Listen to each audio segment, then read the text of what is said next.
welcome to the Expat Man Cave with me, Carl Munson, and... Good evening, Carl Munson, and everyone to the Expat Man Cave. So who are you? Let the people know. I'm Frank the Tank, wearing a Rolling Stones jersey today. Okay, that's good to know. And De Weasel. Random comments already this evening. This is good. This is the Expat Man Cave. This is normally me, Frank, and Gary. Al Viagra in a half darkness tonight in central Portugal. I think the rain has finally got to the grid over there, or Depression Dennis, or whatever it's called, this current weather system. That'll be a bonite from Joel, by the way, the De Weasel. Is he Joel De Weasel? Is that his kind of gangstery name? Yeah, I think that's the deal.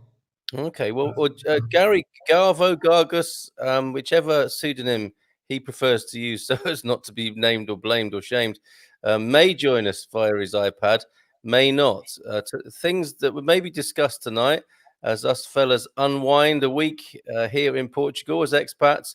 For me, it's a latecomer to the Peaky Blinders. As you can see, that the bar behind me is the set of their pub, whose name escapes me now.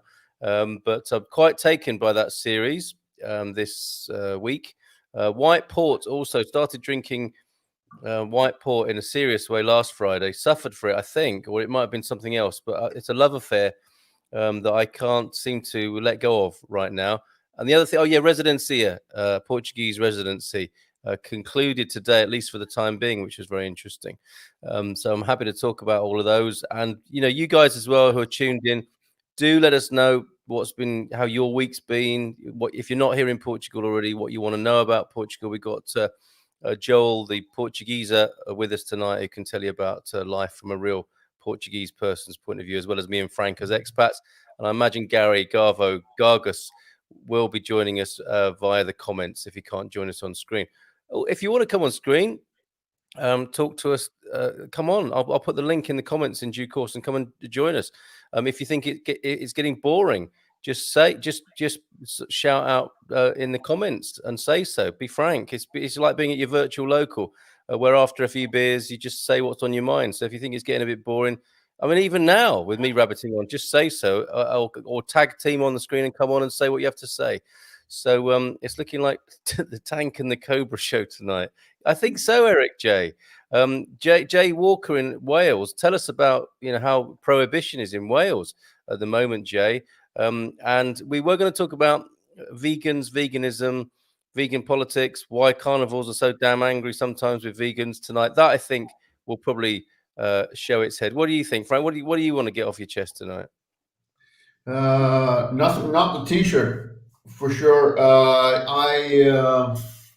One of the things that I wanted to talk about is the veganism bit. And I think there was something else that you started today in the group, in the Expat Man Cave group that I wanted to talk about. You brought up something very interesting.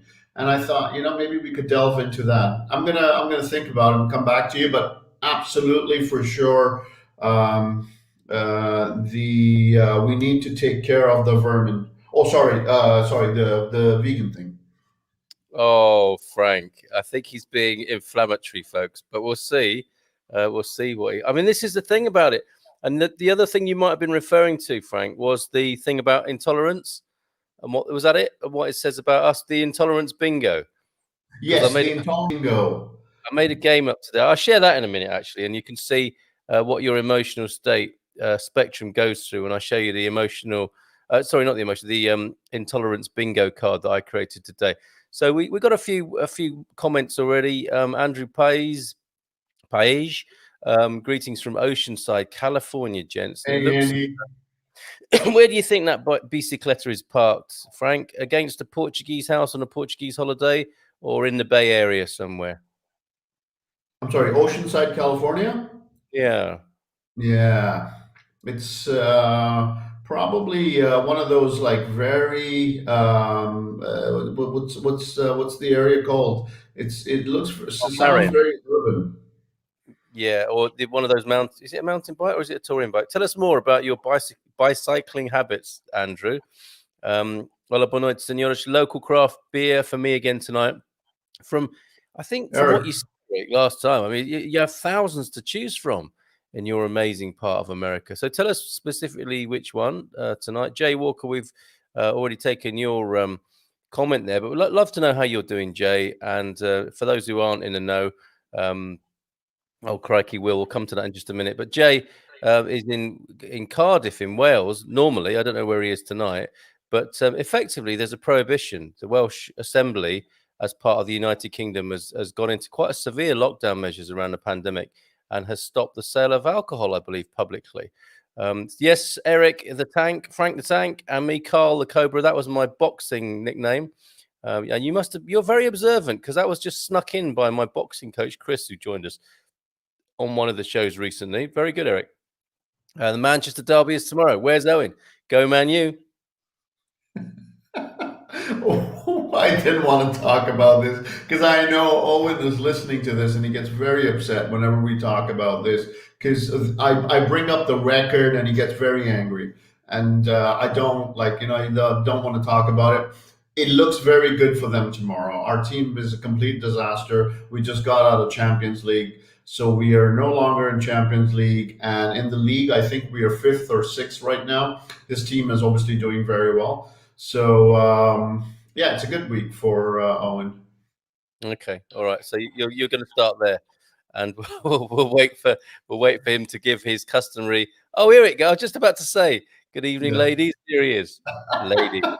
Just ladies tonight. Owen, if you want to join us and pick up where Frank left off there, maybe there's nothing else to say. He's already kind of a thinly veiled admission of defeat. It sounded like to me.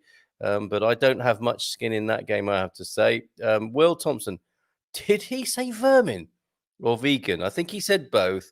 And I think that was for a bit of ungentlemanly banter tonight. We'll find out what Frank has to say about vegans in just a moment.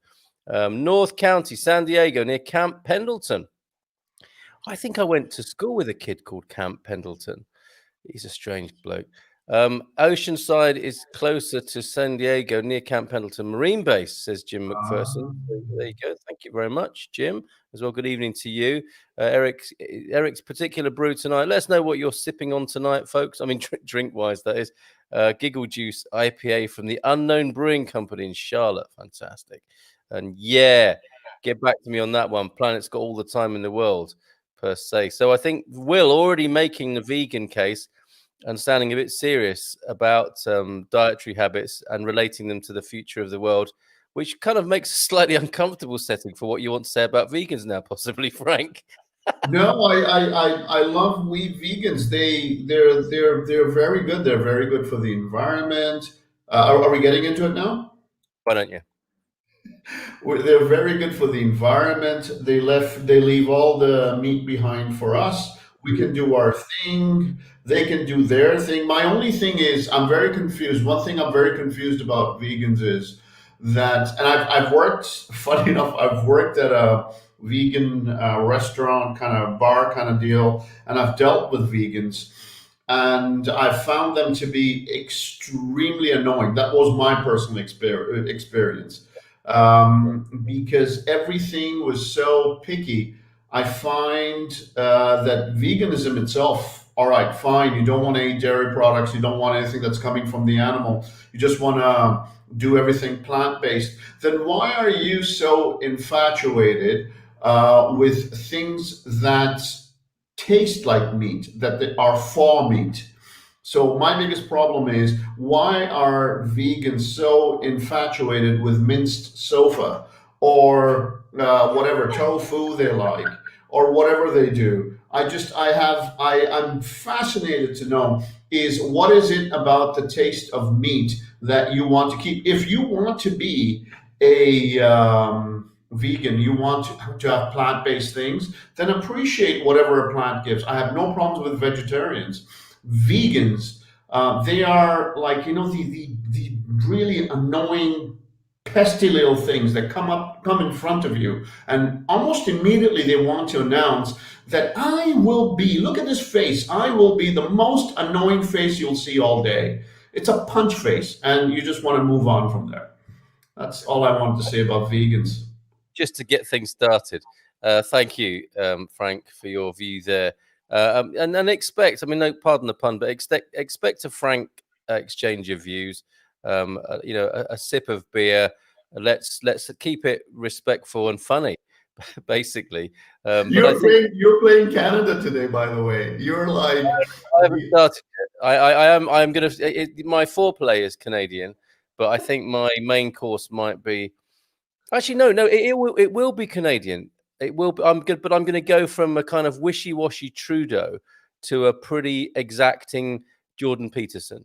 I am going to stay on the Canadian spectrum, but it is going to be less liberal and wishy-washy and more in-your-face Jordan Peterson if we're using the Canadian yardstick. yes, yes. We're very proud of Jordan Peterson. I I bet am. you are. I bet you are. Yeah.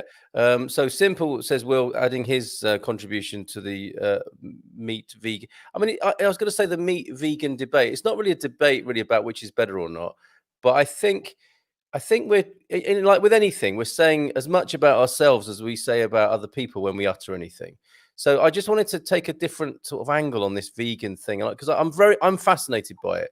Why people say the sort of things you've just said, Frank. But we'll get into that in just a moment, and we can see that from our Expat Man Cave group as well. That there are some people who are like really proper pissed off with vegans, generally, which is a generalization they've made towards vegans that they probably wouldn't make towards any other. They wouldn't generalize in quite the same way about a different group of people. But more on that in just a moment. But I do understand why they do. I absolutely do. Not as annoying as fruitarians, Frank. Did they all look? Did they all look ill as well? So Peter not a fan either. Charles not a fan either. Vegans want to pretend it's meat, just like virgins want real sex. Well, that's quite Charles! interesting way of looking at it, Charles. Ginger rum and coke here. That's an interesting combo. The ginger rum, and nothing like sawdust drenched in salt and garlic. Exactly, Charles. Very unforgiving. As has been said before, I am helping the planet by eating those horrible creatures as fast as possible. Is that someone eating vegans? Is that like Hannibal Lecter's contribution? Wanted. I was going to say That's another angle. We need people like this around too, because it's not just eating the meat. We need someone who takes care of the vegans too. In a nice way. Oh, it's Chris, because Rachel has cleared this up for us. Chris and Charles agree on something. Yeah.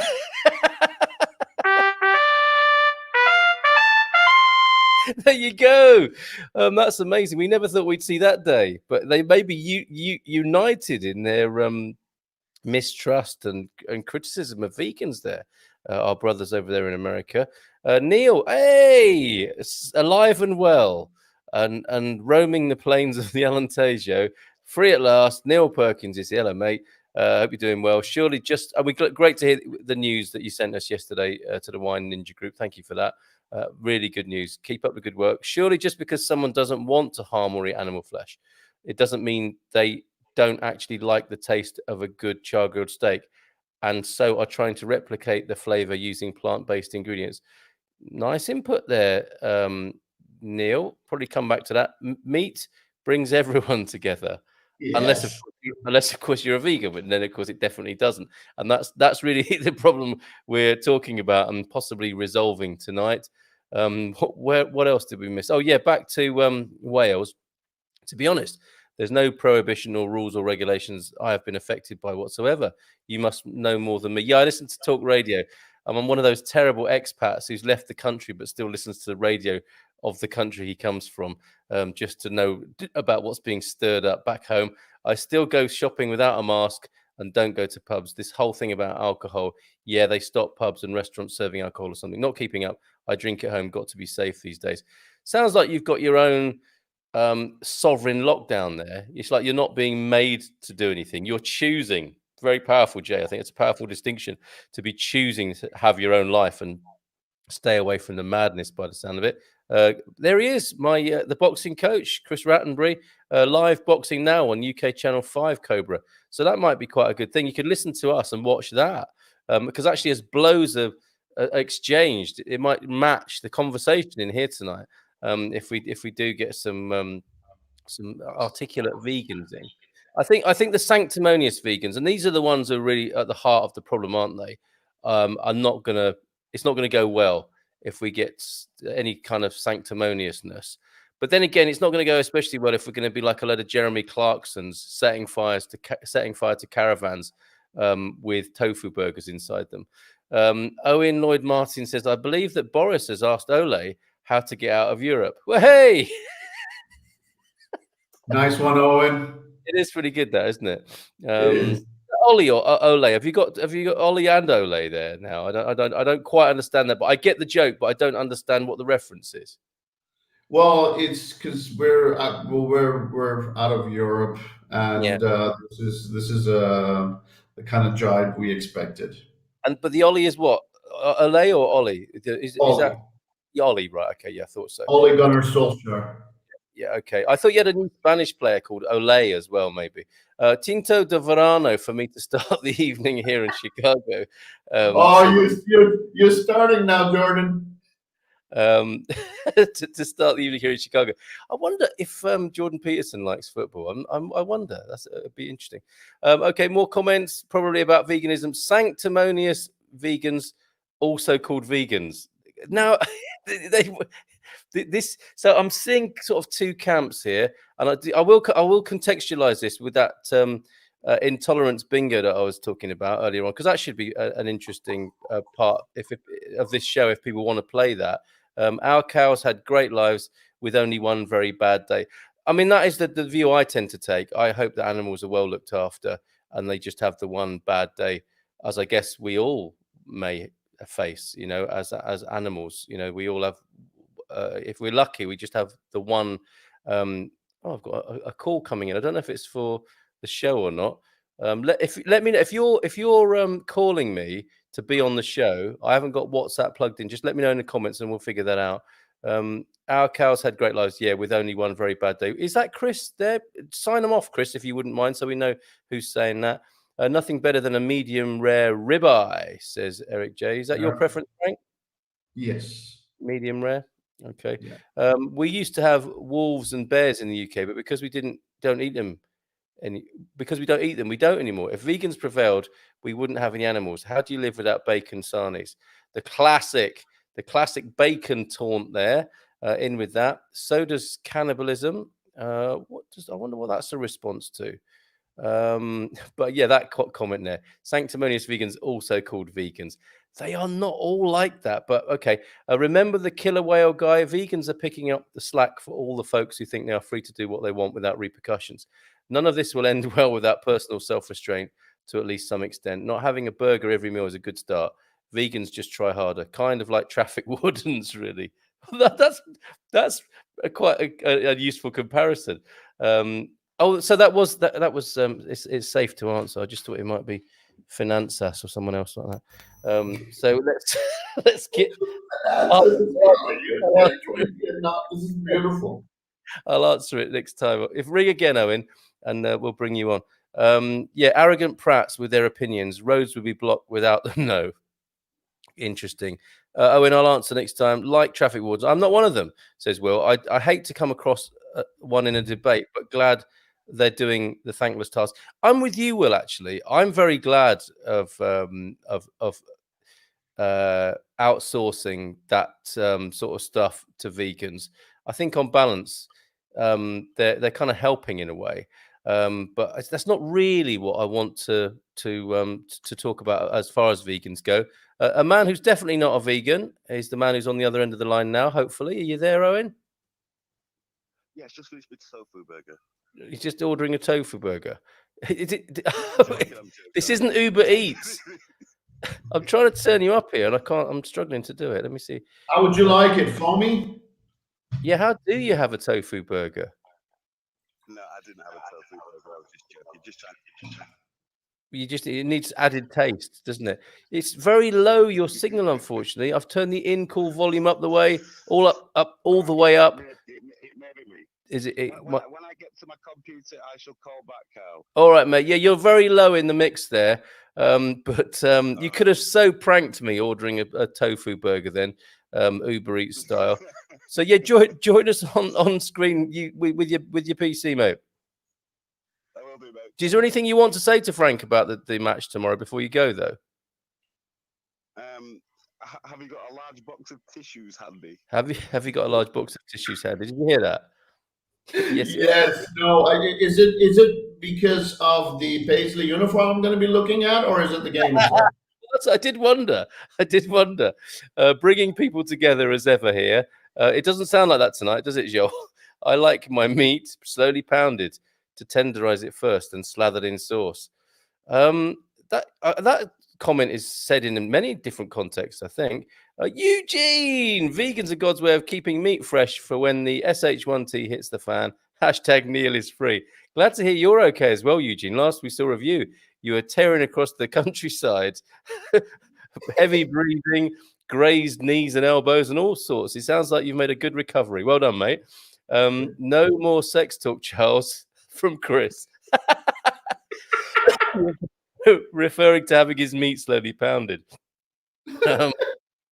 So there we go. Evening, guys, from Ree. Okay, accents are here now. I'm with you, but can't join you on the screen, guys. I think the original Peaky Blinder, Gary Austin Garvo, is with us tonight, and we're looking forward to your comments in there. Sorry to hear that Al Viagra is not living up to its name tonight, and is a little bit low in the power department over there. So let's play, shall we? Let's play now. Intolerance bingo, everybody. I'd love some music for this. This could be fun to have some of that sort of quiz show style music. So we're playing your cockable music up. What this? We'll have to do. Or this theme tune. I don't think you'll be able to buy Intolerance Bingo at Lidl in the middle section this year. Maybe if we do a deal with them, it could be next year. So, Intolerance Bingo, what grinds your gears? Did I say I was vegan? Can you put a cross on that one? And that's the sort of chirpy chappy. That's the sanctimoniousness. That's the sort of person Will wants to avoid in a debate. That's your worst case scenario guy who, whenever it's possible to mention it in a conversation for a bit of virtue signaling, they say, did I tell you I was vegan? Or every mealtime, it's just a little bit awkward. Oh, no, I couldn't possibly eat that kind of person. And that's a sort of stereotype caricature you've struggled with, right, Frank? But Carl, do you think this entire vegan nonsense right now, where it's hit? Do you think it's just about like this just being like vegans or veganism being like bell bottoms? Sooner or later, they'll go away. No, I don't think it. I think it will not going away. Well, I kind of need to get the kind of context and the debate by the scruff of the neck. Because what did you call it? Vegan nonsense. Yeah. Yeah, because there's definitely a part of it that is a craze, and like bell bottoms and big sideburns or whatever yo-yos and whatever kanakas, whatever craze skateboards you want to well, not skateboards, that's not a good example, but whichever craze you want to compare it to, yes, there is a craze element to it, and that's the least and most superficial part and unhelpful part of it. Yeah, there will be that bit that will come and go, but I think it's a much wider spectrum than just that fashionable thing. And, well, don't you also believe this could quite possibly be a corporate spin? An industry is starting to stand up because of this, and this industry survives on these people. This industry survives on the spin that they're giving. There are two big corporations in the US right now who are doing these meatless burgers.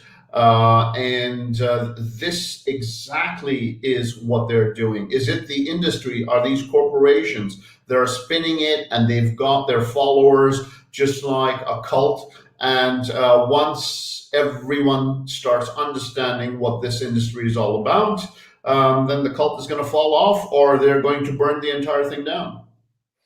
Well, I have it a slightly different way to you. I think all of life is there in what we're calling this sort of vegan issue. Okay, so horrible, trendy stuff, political stuff, ideological possession, companies taking advantage, profiteering, and like with all the rest of life, some beautiful things happening as well. You know, I think in a very small way, all around the world, people having their own conversion or quiet shift so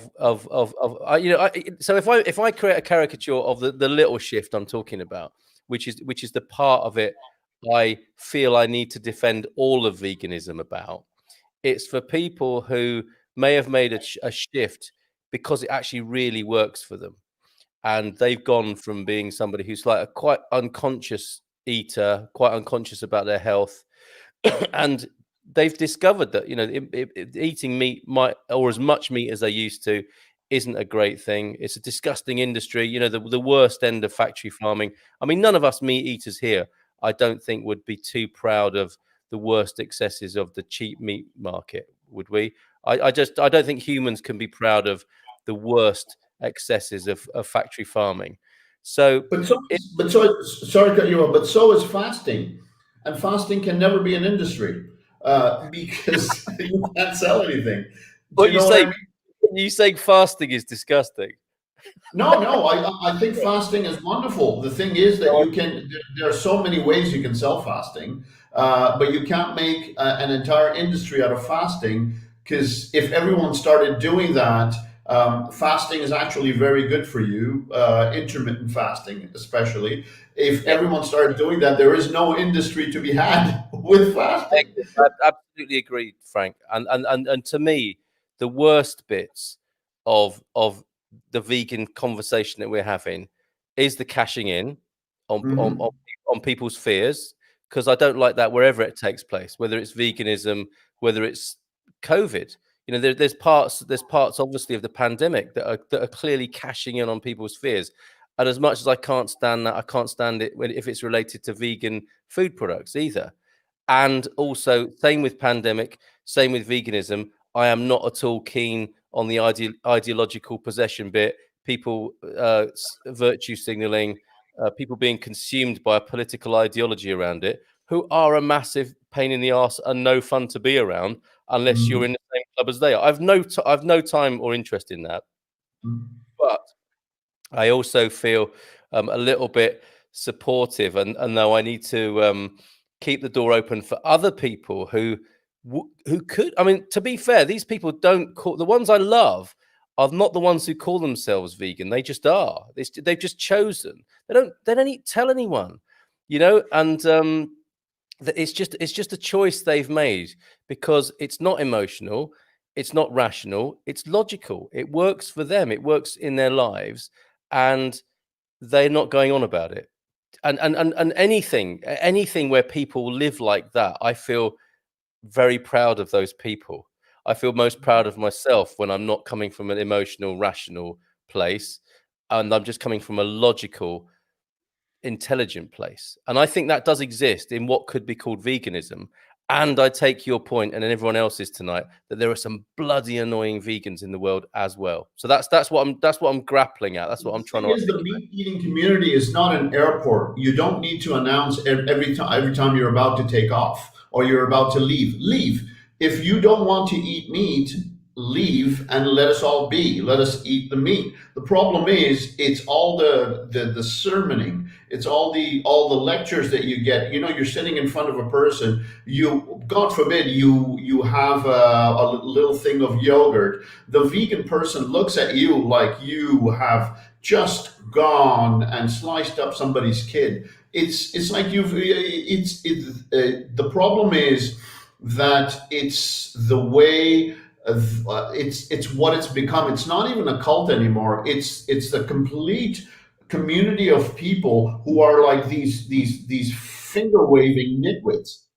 I get it, and that's what I'm saying. I don't enjoy the company of those people, and I think they make life very hard, like all ideologically possessed people.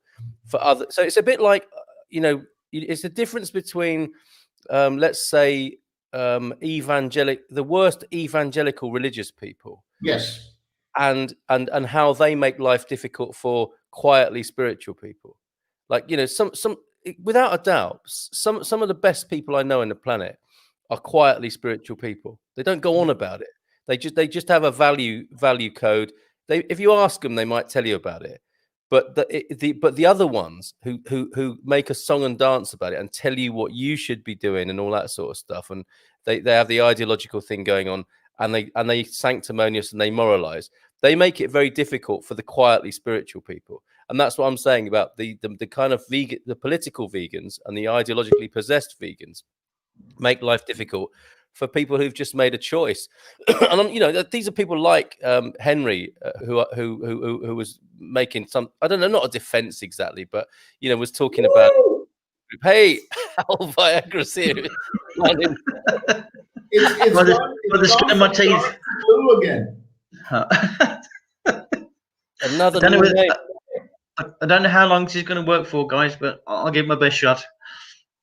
Yeah, so I don't know what you've heard so far about vegans and vegetarians. Okay. Yeah, and that's my beef. Pardon the pun. With the all-out assault, with the Jeremy Clarkson style. You said about how a vegan might be in your face. When that happens, we get the kind of meat eater backlash, don't you? You get the taunting of like, well, what do you do about bacon? And then it becomes a kind of ideological and unpleasant battle, which I don't have any time for. And I get it. I understand the banter side of it, and we've had a lot of fun laughing, at the vegan jokes in the Expat Man Cave. But I also felt the need to elevate, protect, or support people who are de facto vegans, not proselytizing, not ideological, not political, not emotional. They've just made an intelligent life choice that works well for themselves. And those people, whether it be veganism or spirituality or sexual practices, whatever they've done, and they've chosen it on that basis, that's the point for me. That's what the whole intolerance thing is about for me. Is if it's been done on that basis, that it's an intelligent, logical, and wise choice for the individual that they don't go on about. Those are the greatest people, I think. It's a spiritual internal choice that you make, just like you would like to listen to rap music. It's a choice that you make. It's something that you enjoy. It's got nothing to do with the rest of the world. You cannot give us lectures on the virtues of listening to rap music. A lot of us will look at you and will be dumbfounded that you have no taste. Fine, we'll move on from there. But I get it. If it's an internal quiet choice where you can keep the internal animal in and not go on about your choices, fine. It's just another thing. Could be your religion or whatever your spiritual connection is. As you said, it's got nothing to do with anything else but that.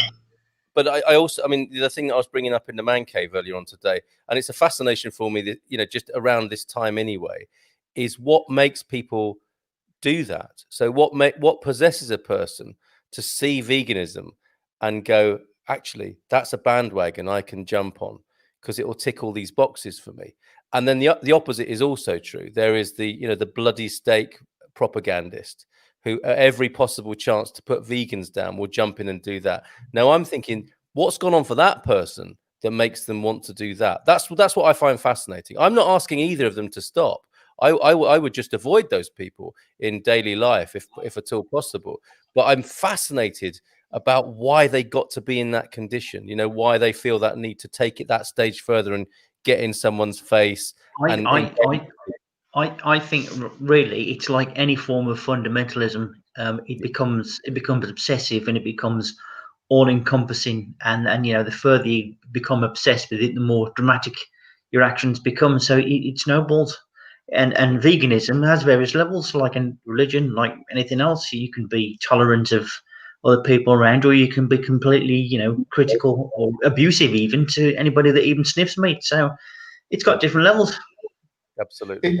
It does. Don't you guys also believe it's got something to do with our society becoming very cult friendly?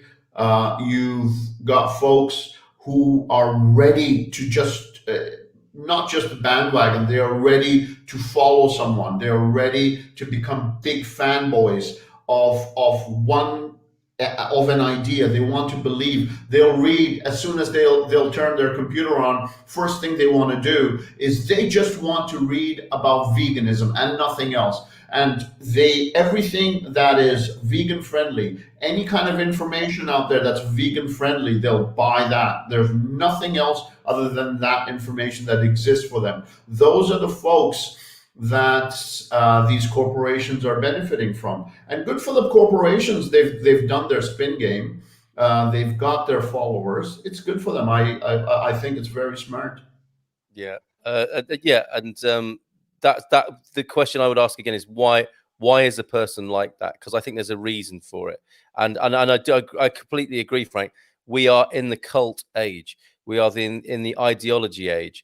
The pandemic, to me, is now an ideology. It's the most successful disease turned ideology we've ever seen, and it's because these times completely support ideological possession, ideological separation, ideological conflict, and that's what I'm hoping we'll get beyond. That's what I hope we'll see that's what's going on in these times, and we'll get beyond it. Sexy meat brings everyone together, says Charles. True, Charles. No one would disagree with that, would they? That's a bit annoying. Sorry, we've left the comments for so long that I can't put them into context. That's a bit annoying, lol. That might be my bingo game that was annoying. He's intolerant of the game. I hate people who say sheeple. That's one, yeah, that's a pet peeve of mine, I have to say, but I'm working on it. I could be vegan if I didn't love tacos, lol. Wake up. People. I mean, people. Wake up, sheeple. Hate that goalkeeper, self-proclaimed son of God. Talking about David Icke there. If I had, this is you. I'm reading your comment, and you're here to defend yourself. That's weird, isn't it? That's so weird. If you had some darts, you'd go for a bullseye or double top on your. Is that in the dartball behind me? On your bingo chart. All right, we'll go back to that in a bit. Vegans, like liberals, like to think they are better than everyone, and above that, low-level masculinity. Take it easy, Charles. See, Charles, this is the thing I'm getting at. What causes Charles to say something like that? 90% of fish are gone. How is that corporate spin? Well, I don't know. Captain Birdseye must have had something to do with it, and he was a great brand, wasn't he? As I'm sure there are loads of fish brands in the States that have helped pillage the seas successfully. Hey guys, what is a popular steak in Portugal for barbecuing? In California, we like tree tip Santa Maria steaks. We'll come back to that, Sandra. Good evening to you. That's a great question, because actually, steak can be tough as hell in Portugal. So you could be very disappointed. I just realized that the listeners from California are drinking at 2 p.m. Good on you. Well done, everybody in America who started drinking o'clock because it's 5 o'clock somewhere. We make it respectable for you because it's 10:30 here. Companies had to jump on the vegan bandwagon because too many people in the US complaining that there weren't any vegan options at their restaurants. Yeah, that would be part of it, wouldn't it? Consumer demand. Someone needs to explain how plants can taste like meat. Whatever makes it up can't be good for you. There isn't a particular brand.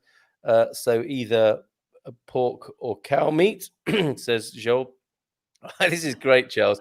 I did intermittent fasting once. It was the longest hour of my life. Charles is on a roll today, brother. He's on a roll. Would you guys say, says Peter Bleach, that craft beers borders on vegan irritation? Yes, Peter, absolutely. You see it creeping in again. Really miss the micro pubs and breweries locally. Are you missing local bars? Will they be around next year? Good question, Peter. God only knows is the answer to that from my point of view. I remember that bit where I tried to cash in on the pandemic, made a fortune. Wait, you could have been, Will, we could have been doing this from your bloody pile in the country if you'd played your cards right with everything you know. Isn't everything about balance? Says, I know this lady, Rachel Tomato. Monoculture is also very bad for the environment. Thank you for that injection of balance there, Rachel. So someone's got to speak some sense around here. Anyway, I can hear the asparagus screaming while I'm cooking. You see, it's all about vibration, Charles. I'm pretty sure asparagus does scream when you cook it. Vegans believe what you believe, as in anything else in this life, but don't force your opinions on everyone else. Like we need a jingle for that. Makes me want to throat punch somebody. Anyone in particular? Totally agree with you, Carl. The zealots drive me nuts. Marcos Valbon. Good evening, Carl and Frank. And now, of course, Gary's with us as well. I like vegan food, but more to eat all foods. You know my point. Absolutely, Marcos. I love food, and I will try vegan things to see what they're like, and cook. I do cook vegan for my missus. Alvagra is a really good name, man. It's probably the best so far for you, Gary. Boa noite a todos from Nuno Miranda. Good evening to you, Nuno. I like burning witches, says Will. That's something you don't really want to declare publicly, but here we go. I do it when no one's looking, so you lot back off. Freedom! If you don't want to burn witches, don't, but you don't oppress me. So, okay, it's an interesting point, Will. I get it. That, anything's possible and we shouldn't oppress people's choices, but maybe we should challenge their choices if there's a bigger picture. I think maybe that's the point you're making, and this comes into the sort of climate change environment debate and argument, doesn't it? Charles says everything can be taken to the extreme, and those people should not try dragging the rest of us with them. You see, this is the thing. I don't know if they are. I'm not sure if there are these radical vegans that you, Frank and Charles, are so afraid of that want to drag you to places. Can I just take dogs off the street and eat them? You can, Will. There is no doubt about that, but you will face some consequences, I think. I don't espouse I'm an omnivore to other people. So Charles really is on a roll tonight, isn't he? Yes, it has the same. It's the same as does that run coal next to a person driving a Prius. Okay, yeah, there is. I get that comparison. Yep, see that, Joel, and tell us tell us about what vegetarian, what that culture's like in Portugal. How it's seen. How do you see it? Because I'm thinking it's a hard place to be vegan and vegetarian, and I imagine a lot of old school Portuguese people just think it's nonsense. This is what happens when you give. Oh, here we go. Charles is really, really, really is on one tonight, and this is really. I think we've inflamed his ire towards liberals tonight, and because the vegans are all lumped in with that tonight for Charles tonight. This is what happens when you give everyone a trophy. And so, yeah, you in my Jordan Peterson persona, I agree with you, Charles. What about the latest laboratory produced meat from animal cells, cultured in a lab from you've got Altasia and we've got Alvagra here tonight. Meat without any harm to animals or land wasted for growing animal feed. Good. It's a good question.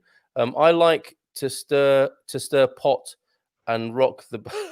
Yes, I think you do, Charles. We have noticed. We've known you long enough. Good to have Charles back in the house. It certainly is, and that's what Eric is saying there. Carl, so, to Neil's point, I posted something about them producing fall meat from chicken feathers. Now, yes.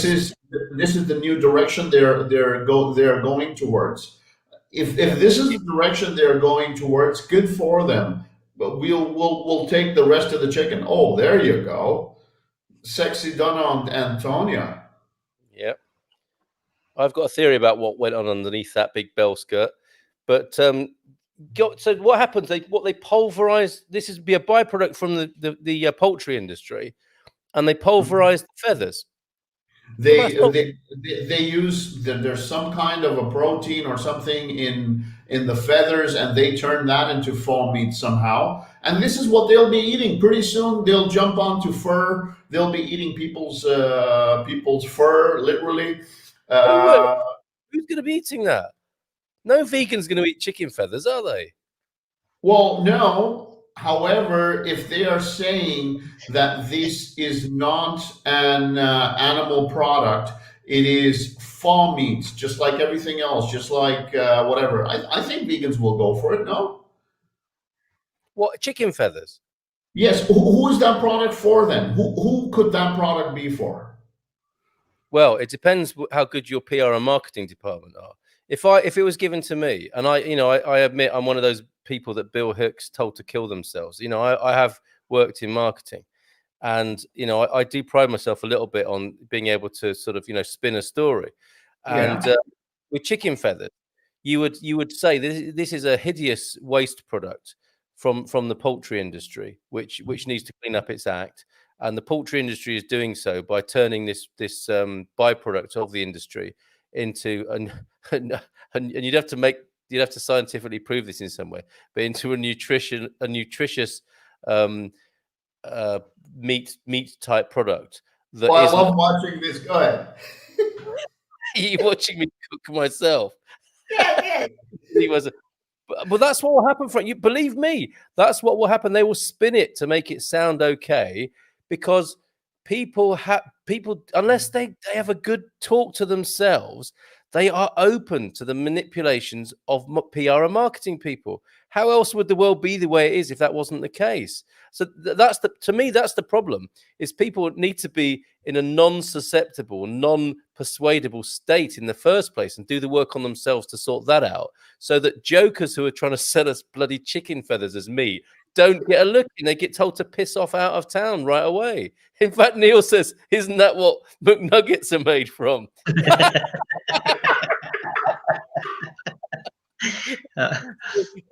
If McNuggets, I thought they were chicken beak and chicken nail special. That's what I thought. The proximity to the animal's body was a bit closer.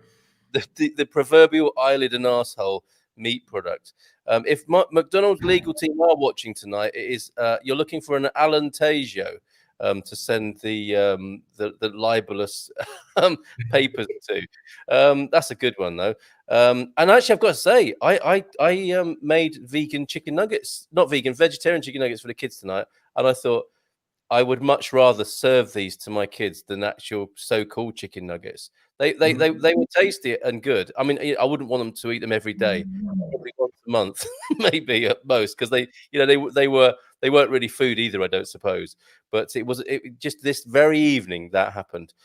In honor of Eric says, in honor of Charles, I'm now drinking pails in comparison. Some good wordplay, and that point made by, who was it, Peter Bleach, that there are some annoying bastards in craft beer as well, obviously, and aren't there? And this is what happens. I think this is the cult thing you were talking about. Pales in comparison, before we go on to that, is an IPA that comes from Edmund's Oast Brewery in Charleston, South Carolina. Fantastic, Eric. Cheers to you. Enjoy that, my friend. Sauge.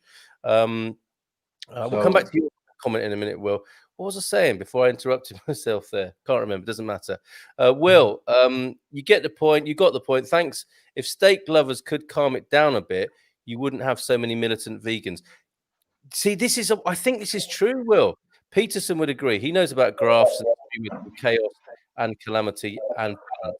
But I have my Uber theory that I want to come back to about why the militant steak lovers and the ideologically possessed vegans are all as bad as each other. And I will try and give my grand theory as to why I think that is.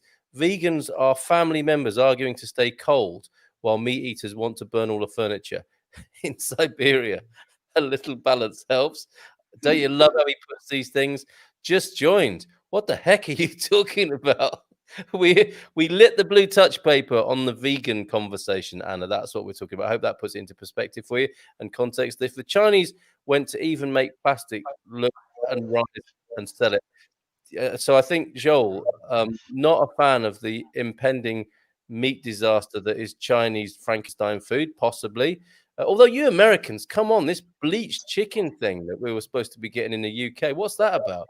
Joel has a point, though, Charles. The Chinese, this is an industry that they have. They mix obviously manufactured rice-like little plastic rice based with real, and they sell it. This is what a lot of people are eating over there. Just like they were making fake baby food. Remember that corporation? All the executives were shot by the Chinese government because they were found guilty of poisoning kids' baby food or selling fake baby food. This has been happening for a while. This is what he's saying. Sorry, I misread it. The Chinese went to make plastic look like rice and they sold it. Yes, there is a concern that the Chinese do sell things. I mean, funnily enough, though, there is an incredible tradition of Chinese, like ancient Chinese vegan and vegetarian cookery that I think originates from monasteries, where mock duck came from. And I think the Chinese can cook amazing, certainly vegetarian food. And I've been to all you can eat buffets of vegan and vegetarian Chinese food, and it's incredible. It shows you what can be done. And then this is the other end of it. Yeah, where there's a buck to be made and a cost to be cut. This is what will happen, right? So you've got to take responsibility for this and buy rice from the Alentejo, because rice grows in Portugal. Frank, over to you on this culinary question. How do you prepare chicken feathers, and what wine would you pair with them? I have no idea. The only kind of wine that I would pair with it would be from Alentejo, because the wine itself is so amazing, you would not care what kind of chicken feathers you're eating. Yes, well said, sir. Edmonds is very good. I think that's going back to Eric J's booze tonight. I am balanced, says Ree. We don't believe that for a moment, Ree. We've known you long enough to know you're not balanced. I am eating sesame, only joking. I'm eating sesame fried chicken with fried rice, veggies and meat. Well done. Good job. At least Europe has rules and restrictions regarding additives in food. I wouldn't eat in American fast food companies, says Joel. He's got standards. He's got a bit like the French. The French similarly look down their noses, don't they? It's such a fascinating relationship between the French and the Americans, I think. And it doesn't help, does it, that with all the French people in Canada looking down literally on America. Joel, you're not calling me American, right? I thought you liked me, man.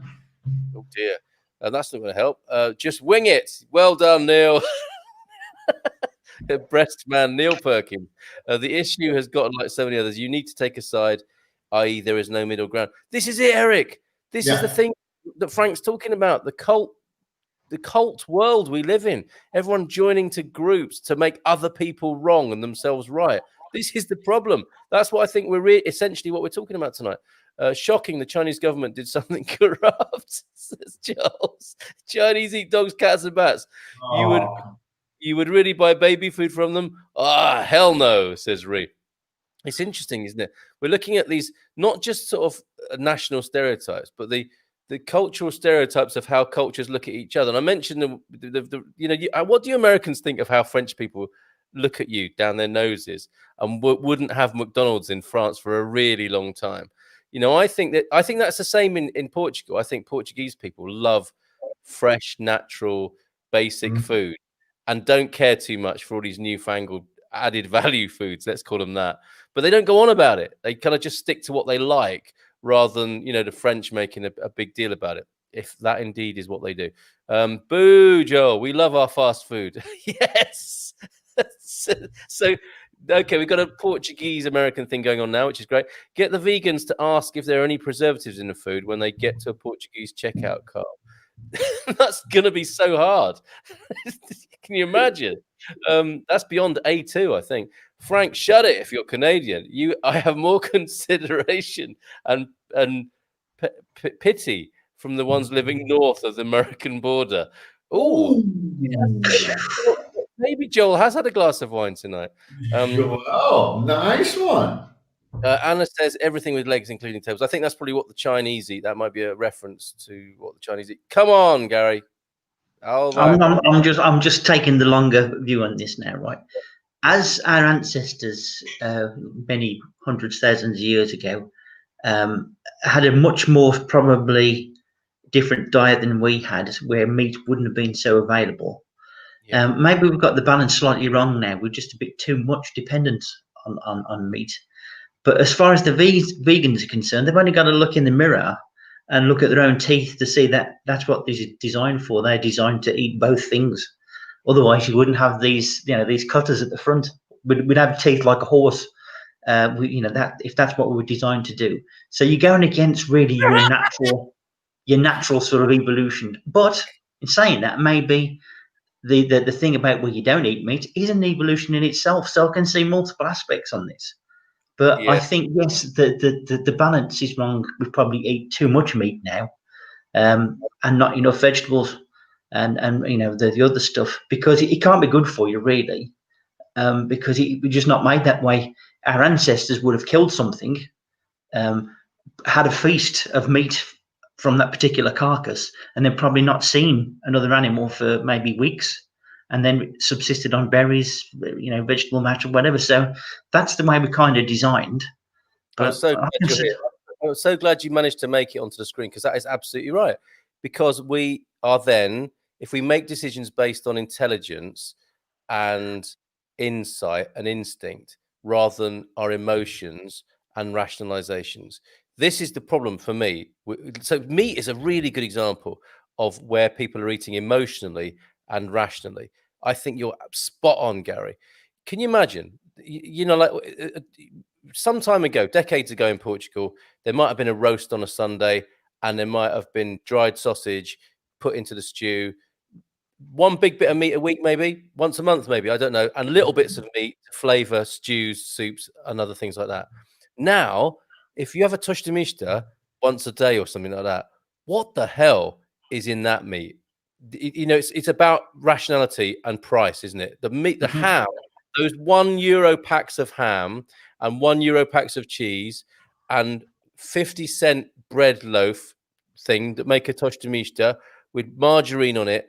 It's delicious. Don't get me wrong. I love a tosta mista. I want to change my name to Mr. Tosta Mista as a username online. But that is a terrible. That is. It's not intelligent to eat that stuff very often, is it? How good can that meat be if it costs €1 for 8 slices? What hell has that animal gone through to make that possible? I totally agree with you. Absolutely. It makes sense. You're absolutely right. Absolutely right. Frank, surely you want to talk about tosta mistas with me? I love tostamistas as you do. I don't eat them very often, but whenever I do, I really enjoy it. And it's you can't. Yes, it could have been the pork snot. It could have been the hooves. It could have been the tail. It could have been any of those parts. Yet they've been able to take it and turn it into something that is extremely tasty. We do that with hot dogs in the U.S. and Canada. We do that in the U.K. Bangers. They are pretty much the sausages that you serve for breakfast over there with the English breakfast. Those sausages. I actually was surprised that wasn't any kind of animal skin in there, or pork skin in there, or something horrible like a nail in there. Anytime I had like any of those sausages, they tasted so intimate. Mate, I think you're confusing the kind of rustic rural idyll where in Portugal they say, don't they, you eat the whole pig, including the squeak or the oink. And that's right. It's right to do that. If you kill an animal, use all of it as much as you possibly can. And yes, grind up the toenails and make stock or whatever it is, you glue or whatever. But I don't think that's what goes on in a factory farm. I think that's about price. To make a €1 packet of ham, I think something really awful goes on somewhere. And we have to pay a price collectively, don't we? And the person paying €1 is not paying that price at the point of sale. The price is being paid environmentally or as far as the animal welfare is concerned there, I'm sure. I think the pink goo that you see, like I'm quite sure you've seen that in pictures. Yeah. The pink goo that you see that we are eating, we're all aware what's happening over there. The problem is that it has to be mass production with the amount of people that we've got around the world. How are we going to feed these people? There is a reason why they've become very creative and inventive with how they're producing food. We can't all be fed the same way. There is a reason why they're doing this. I understand. It's something where you've got over here in Portugal the other day. Went to buy ham, and it was like this. I know exactly what you're talking about. It's like €29 for this thick thing of ham, and I was looking at it, and it was kind of like bouncy, rubbery, and had nothing to do with meat, but it looked interesting, and it kind of smelled like bacon, so I bought it. Oh man, we got some great comments as ever. Gary, do you want to say it now? What you want to say? Yeah, I'm just going to go back to another aspect that we don't really think about, and it's probably happened more or less in our lifetime, and that's the way the animals are fed and what's put in their food, like the growth hormones that nobody really knows about, and it's worked its way to us as people. I mean, when we were young, we were of a certain size or whatever, and the certain development, but as we've come through, I say the youngsters now, they're all big strapping lads and big strapping girls, and they seem to have matured far faster than we did at our age, which can only mean that something's accelerated their growth. And to me, it's got to be what they're eating. That's the only logical choice. Well, there is some examples on the Expat Man Cave group at the moment. If you want to see the accelerated growth that Gary's talking about, I think my man boobs are down to that as well. We make everything into a religion these days. It's true, Sandra. That's Yeah. true, And Sandra. more on the zealous side than the kind of quietly spiritual side. Absolutely. Back to the American-French relationships. Lol, we have friends in low places. We don't care what the French think. Will makes a good point. Chinese baby food. Are all the Chinese babies that far from it? Will, I think you make a good comment there that possibly there's a little bit of sort of anti-Chinese propaganda that makes its way into these sensational stories. Not to say that they're not true, but they kind of take on a whole urban myth kind of thing to prove a bigger point, possibly. Well, it feeds a political purpose, right? So yeah, exactly. And Neil's not helping. It's Chinese baby food made from baby cats, dogs, and bats. How many aguardientes tonight? Or what's he got? CR and F as he had tonight. I wonder. Best rifle, says Eric. To buy as a French one. Once drops, never fire.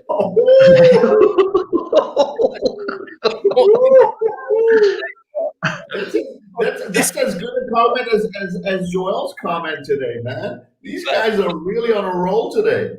But this is the American backlash, isn't it? Just because they don't like your McDonald's, you don't have to be so personal. But let's see, what can you say about people that we had to save from the Nazis and smoke like tobacco is going extinct?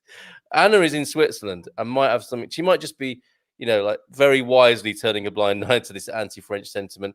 Anyone read the ingredients of vegan cheese and then see if you want to eat it? I mean, God knows what's in that. I think Joel's agreeing with that. You have been anointed, truly the man of reason, Gary, by Eric J. Garvo. Our ancestors used to get eaten.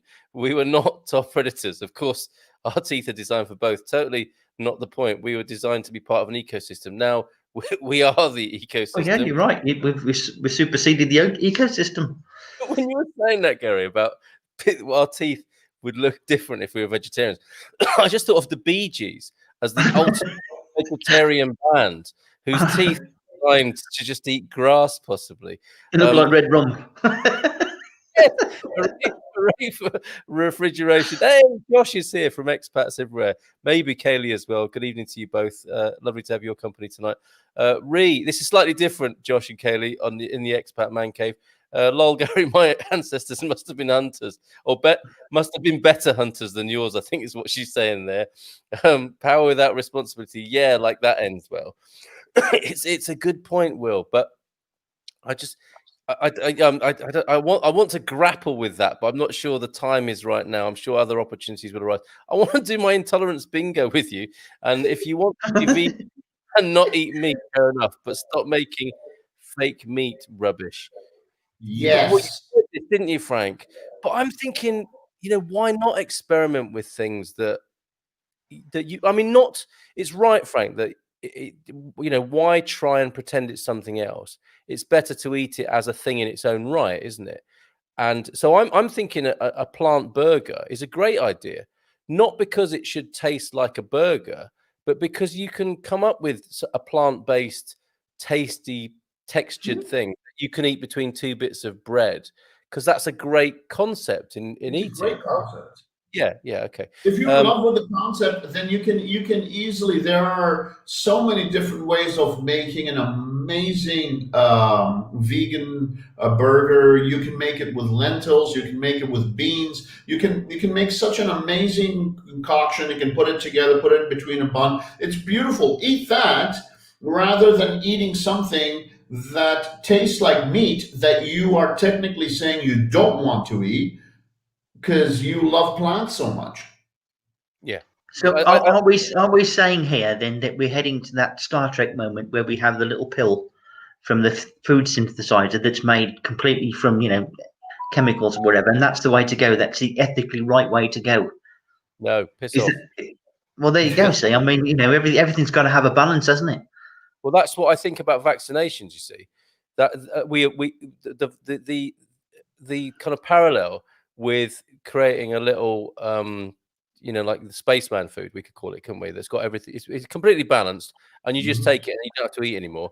A bit like you don't have to work anymore because the robots are doing it, and your immune system doesn't need to work anymore, and you don't have to worry about dying anymore because there'll be a vaccine to approach every, or an injection or something, some medication that will be there to get rid of all our worst fears. And that is not the way forward. So No. the space food is not the way forward either. But where we're at the moment is we do like burgers, don't we? And I don't see any problem with creating a beautiful plant-based burger.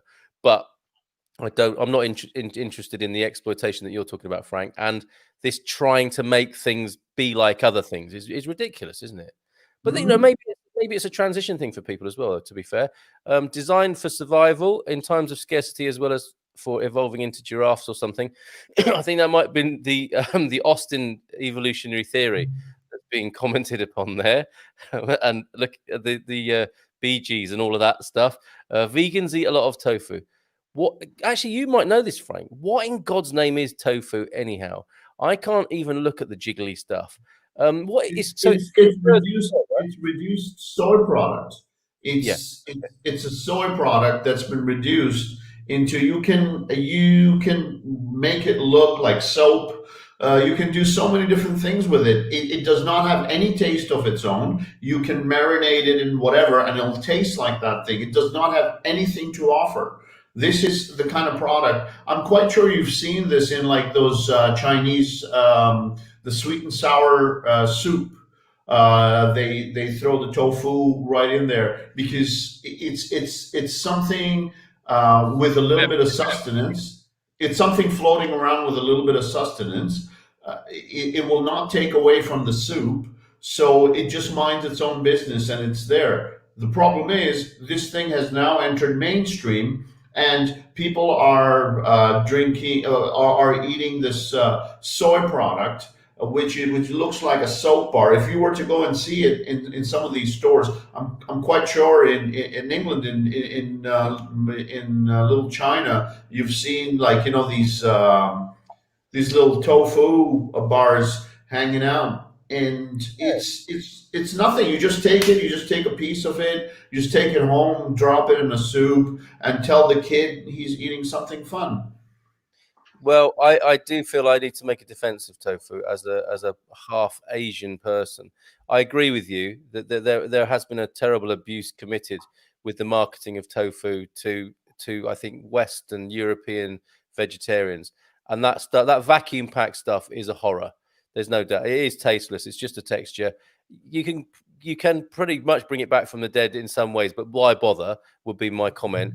But then there's silken tofu from the East, which is a texture. So no one's pretending it's got a beautiful flavor. It's a texture. And my favorite memory, and this is the irony of this, my favorite memory of tofu is it. I used to have a dish when I used to go out and eat with my mum, a Chinese restaurant, minced pork with silken tofu, with a dark soy. And those two textures together and that taste is absolutely beautiful. But yeah, alone, I mean, the one thing we haven't said is I think it's true for some vegans and vegetarians. They don't like food. There are people who don't like food. That's hard to believe for a lot of people who are listening tonight, right? Would you agree, Frank? You come across these people, right? They can't be bothered. This is the one argument I always have with vegans, is you can't be bothered with food. They always say that I can't be bothered with food. So, you know, I'll just go and I'll just grab this tofu thing from the supermarket fridge, and it's so easy to prepare, and it's everything that you hear is about so easy. This is what you're doing. It doesn't need any preparation. I just drop it in a sauce, or I just drop it in the soup, and it's ready to go. And you're just like, so this is the only thing that you're eating, and this is what they're talking about. It does not do anything. I've in Chinese restaurants, they even deep fry. you must have seen they even deep fry the soy bar or whatever they do. It tastes all right. It tastes like the oil that you're that's fried in. Yep. And I'm quite sure the same oil they fried shrimp in, the same oil they fried other things in, so it's acquired all the other tastes. But Yes. it on its own has nothing to do with food. Soy has been proven. People are drinking soy milk all over the world. So what is that? That's a corporation spinning something that has nothing to do with food. Yeah, and we have to accept that, don't we? That some people, for them, it's food is not important, and it's they know they need to eat to survive.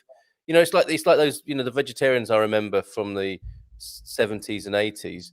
That most meals would be overcooked pasta, some vegetables sautéed, and then a tin of chopped tomatoes chucked on the top. So it would be sour, if not tasteless. It might have a big chunk of garlic in it.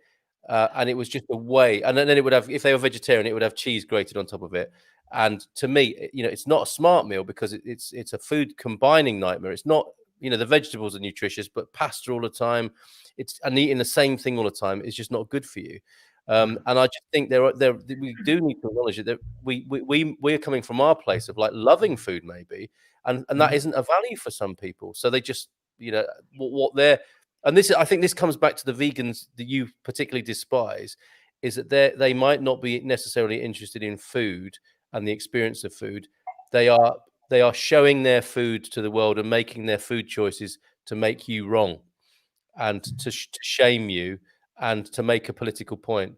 Now that is never going to end well, as far as I can tell. I mean, I know how people get satisfaction from that, but I can't see that ending well. And then the other part of it is like, one of the best meals out I've ever had. It was at a vegan restaurant in Brighton in the UK, Terre à Terre. What a fantastic experience to have the maitre d' talk you through beautifully selected, beautifully cooked ingredients that are vegan. That's an experience, and it was out out of this world. It was delicious. And that Cooking vegetables properly is an art. Not a lot of people can do it very well. It needs to be done a particular way. That I believe vegetarians. We haven't talked about vegetarians. These poor folks have been left alone. But the thing is, vegetarians, the pure vegetarians who do their thing, who eat vegetables. Hindus in India, this is the only thing that they are all vegetarians. They don't go out and start arguing with people about the virtues of being a vegetarian. They just do their thing because it's spiritual to them. It comes very easily to them. This is what they do. This is from inside. This is what they believe in. The problem is when something is fake, when you have attached yourself to a philosophy that has nothing to do with food, when you're just in there to disrupt the good food ecosystem, that is when there's a problem. This is what vegans are. They are food terrorists. Yep, I can see that. I can see that for sure. Fanatics. Gary, you look like you might want to say something about that. Well, I'm just thinking about what somebody told me about margarine, because I still don't really know what it is, to be honest. But they told me. How true it is, I don't know. But it was something that was invented to, I think it was fatten turkeys up rapidly for Christmas. So it was just basically a put on weight substance. And it's an ingredient of WD-40.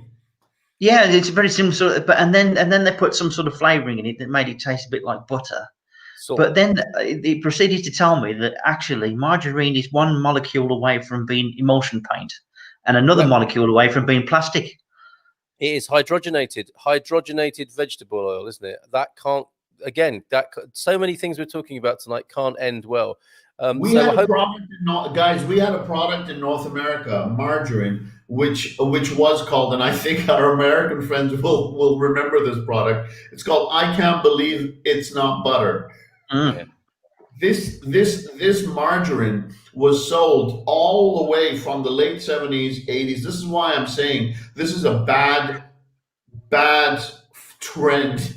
It will end like bell bottoms. It will never come back. This is so horrible. The repercussions of this industry is so horrible. It will never come back. Good food will always stay. This garbage will go away, and so will these lunatics. Gary, My did you? my dad had margarine. I think the substitute. The can't believe it's not butter, and I can still hear his words in my mind now. And he's exactly what he said was, "I'm not eating that shit. It tastes like axle grease," and he never ate it again. Well said, Gary's dad. And there was a joke at the time, wasn't there? Like, my Auntie Marge has been in hospital now for a year. I can't believe she's not better. Oh, wee. No, not mine. It was a Marge Get joke. in there. Yeah, it came to mind.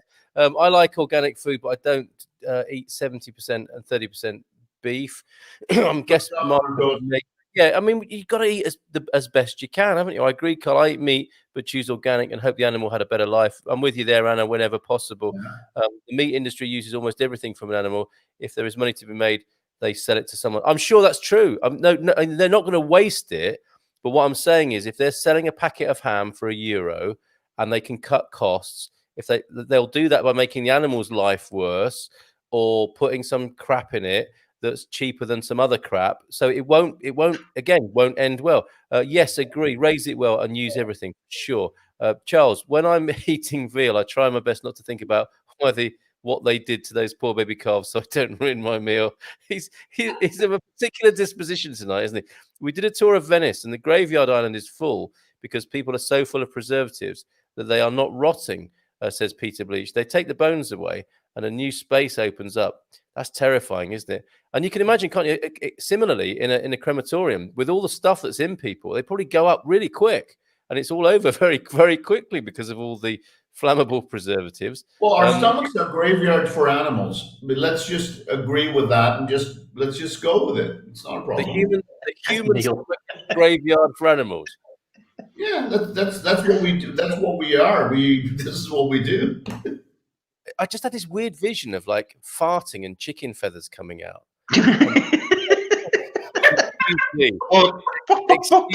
Excuse me. You've got a special digestive system, Mr. Munson. I'm so sorry, everybody. Give it 5 minutes. I obviously never ate anything with growth hormones in it. Says Neil. Eat lots of chicken breast and see if your man boobs puff up a bit, Neil. That's a good test. How people think that tripas, how Morda de Porto was made, it was a necessity way back when in Portugal. We all parts of the pork. Yeah, nothing wrong with tripe. Absolutely nothing wrong with tripe. And chitlings with a bit of vinegar and white pepper on, get in. What about roast suckling pig? It's delicious, but you literally get half a piglet on your plate, split down the middle. Yes, and again, I suspect, having driven around Bairrada on the back lanes, I'm seeing the other side. You know, as you drive down the Golden Mile of suckling pig restaurants, it's quite something, isn't it, Frank? You've seen it. This is something that I want to do with you. I want to go because as we were walking by, you were like pointing at all these places, and I was just like, Munson, let's get in there, man. Let's go into each and every one of these places and let's try something. This is brilliant. Go ahead. Out in the countryside, you've got the concentration camps for baby pigs that keep the price down, and it's not. I can't imagine it's pleasant or good welfare. You know, I'm hoping that cultural change will occur. You know, and that maybe is part of the big conversation with all the vegans, you know, irritating people. It does prick the consciences collectively. So people will say, okay, you know, they charge, I think, 80 to 100 euros for a suckling pig. Let's do it so that it's a one bad day moment, and that baby pig is looked after well until its bad day. Maybe that's 200 euros realistically. So the farmer doesn't suffer, the animal doesn't suffer, and people are eating decent meat on their plate. Let's do that. Let's get to grips with that reality. Or it will just front and after at the back. This is why I like the theory, shall I say, of Javeli, the wild boar. Yeah, because theoretically, I mean, that they may farm it, I don't know, but theoretically, it's out there and it's living naturally, and you know, it's lived the proper life. And if it happens to get, you know, hunted and caught, then that's so be it. But shame we couldn't have a bit more of our meat supply like that, really, isn't it? Sure. Carl, did we eat javali that day? Remember when we went for the barbecue? Did we eat the javali that day? We didn't, right? I remember eating javali, and the waiter told us that this animal has been eating. The diet has been one of the main ingredients of the diet was rosemary, and I could like smell and taste the rosemary in the meat. It was unbelievable. I this is it's undoubtedly this is why we are here in this country, to be able to eat wild boar and the roasted piglets in Carl's. That's just being a good maitre d', isn't it? Can you imagine? You go there another day and you taste the javali and you think, this tastes like, ew, it tastes off. And the maitre d' says, no, sir, it's actually, this one used to live next to a cesspit. And just foraging around the cesspit. That's why there are top notes of sewage with this particular. It's completely wild and completely fresh. Top notes of sewage. Well, hang on a minute. Like in the old days, pigs were used to clean out of the latrines, weren't they? That's what part of their diet was. They were put into the latrines to clean them out. So, well, I never. Okay, Gary, they feed a third of the fish to the cows. Some people do think about this stuff. Like Eddie Izzard said about BSE, it was a mistake to feed the sheep to the cows, no doubt. Yeah. And it would have been cost driven, wouldn't it? It was, this. I know that there is this capitalism that some of us here idolize in some way, and we all do to some extent. We're all in at that altar, either neck down or at least up to our knees. And these things are cost driven, aren't they? They're capitalistic, techniques. Whenever I get to move to Portugal, my diet will consist of pastel de natas and wine. Eric, you're going to eat more. You're going to eat much better. There's going to be a lot of amazing stuff over there. You are once you've started. That's actually a good starting point.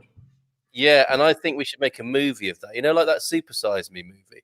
We'll make the Portuguese version where Eric just eats pastel de natas and drinks wine for a year, and we keep taking him to the doctor.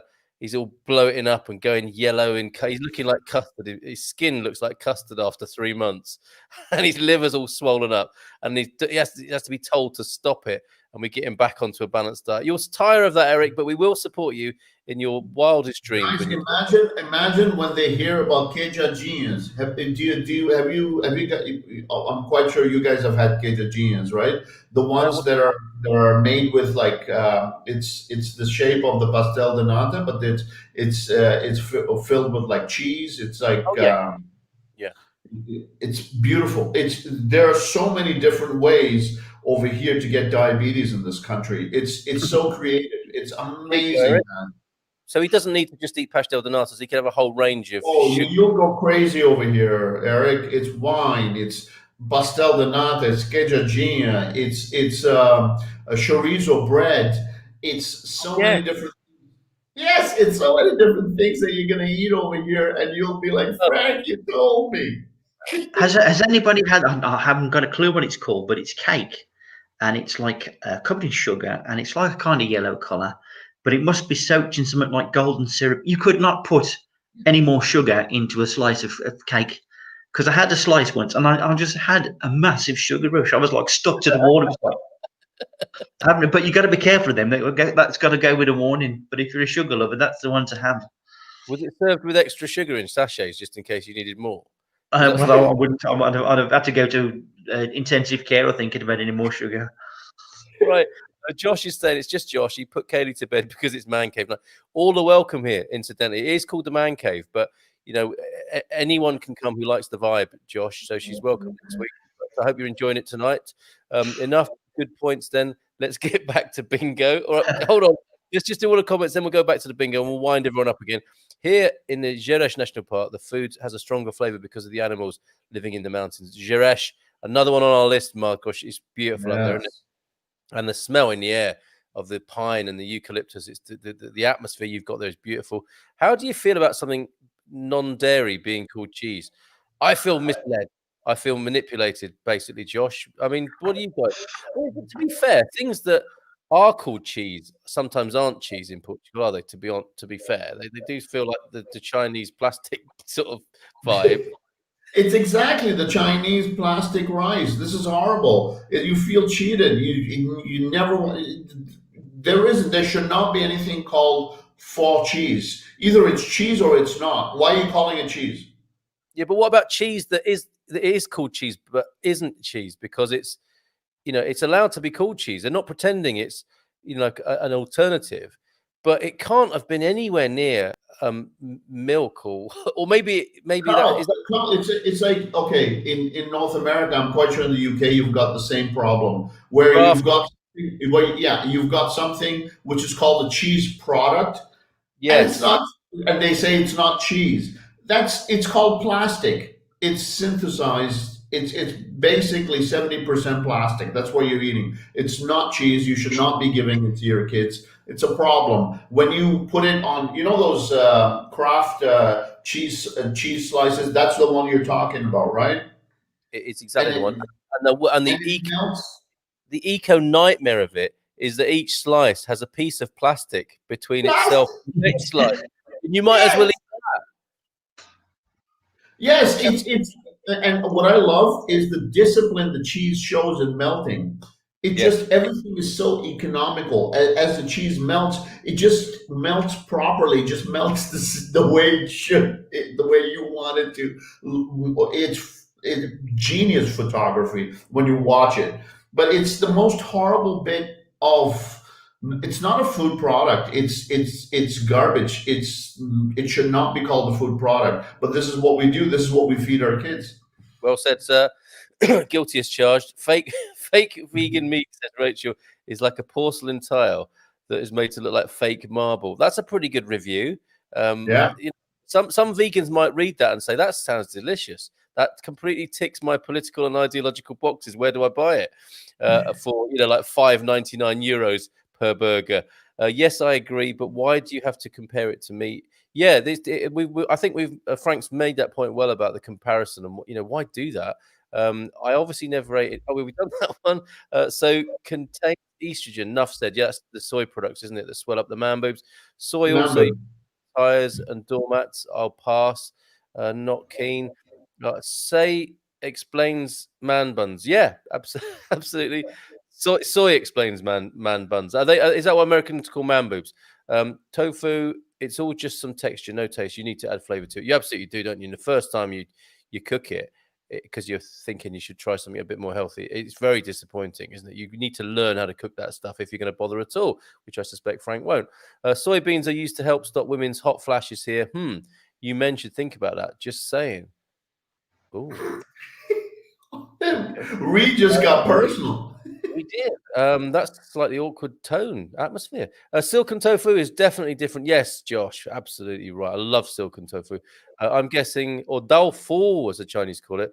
I'm guessing pasta doesn't exist anymore. Then I know world pasta, of course, is more popular than ever.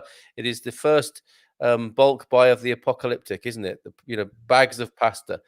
And again, we haven't said this tonight, and I'm keen to say logic is better than emotion and reason. If you're hungry, you eat what's there, don't you? That's logic. And then we're very much in a first world conversation here, aren't we? In predicament. Really, you eat what's available, don't you? The first rule of food is that there should be some, and then we can have all these bloody discussions and disagreements afterwards. But yeah, pasta, yes, definitely exists, massive staple. But again, to make a packet of pasta for whatever it is, 99 cents, I can't imagine that the scientists, the same people who made Frank's cheese that he was talking about earlier on, are thinking, how can we put the maximum amount of nutrition, an egg or whatever, in this pasta when they're making it to bring it down to the lowest common denominator? If that's the point you were making there, I don't waste carbs on bread. I'm not sure what that means. Oh, what he's not going to tell us more, Eric, about that. Loads of lovely comments. Sorry to slip behind with this. My goodness. Where are we? So agree, Frank. It's like can't be bothered. Met some who had cornflakes for dinner. Yes, that's someone who doesn't like life anymore, isn't it? It's incredible. I mean, we've all been there. I think it's called the joie de vivre. These people have lost the lust for life is gone. They are just here as tools walking around. the problem is this is exactly what we do with human beings in our first world countries is we throw them out there. We say, hey, listen, have a tuna sandwich. Has anyone asked if is there tuna in there? It's all mayonnaise. Have a crab sandwich. It's fake foie crab. Is there anything that's real anymore? And then out of everything else, you've got people who are, and here's respect to people. There are Middle Eastern people who will eat, with a little bit of bread, they will have hummus.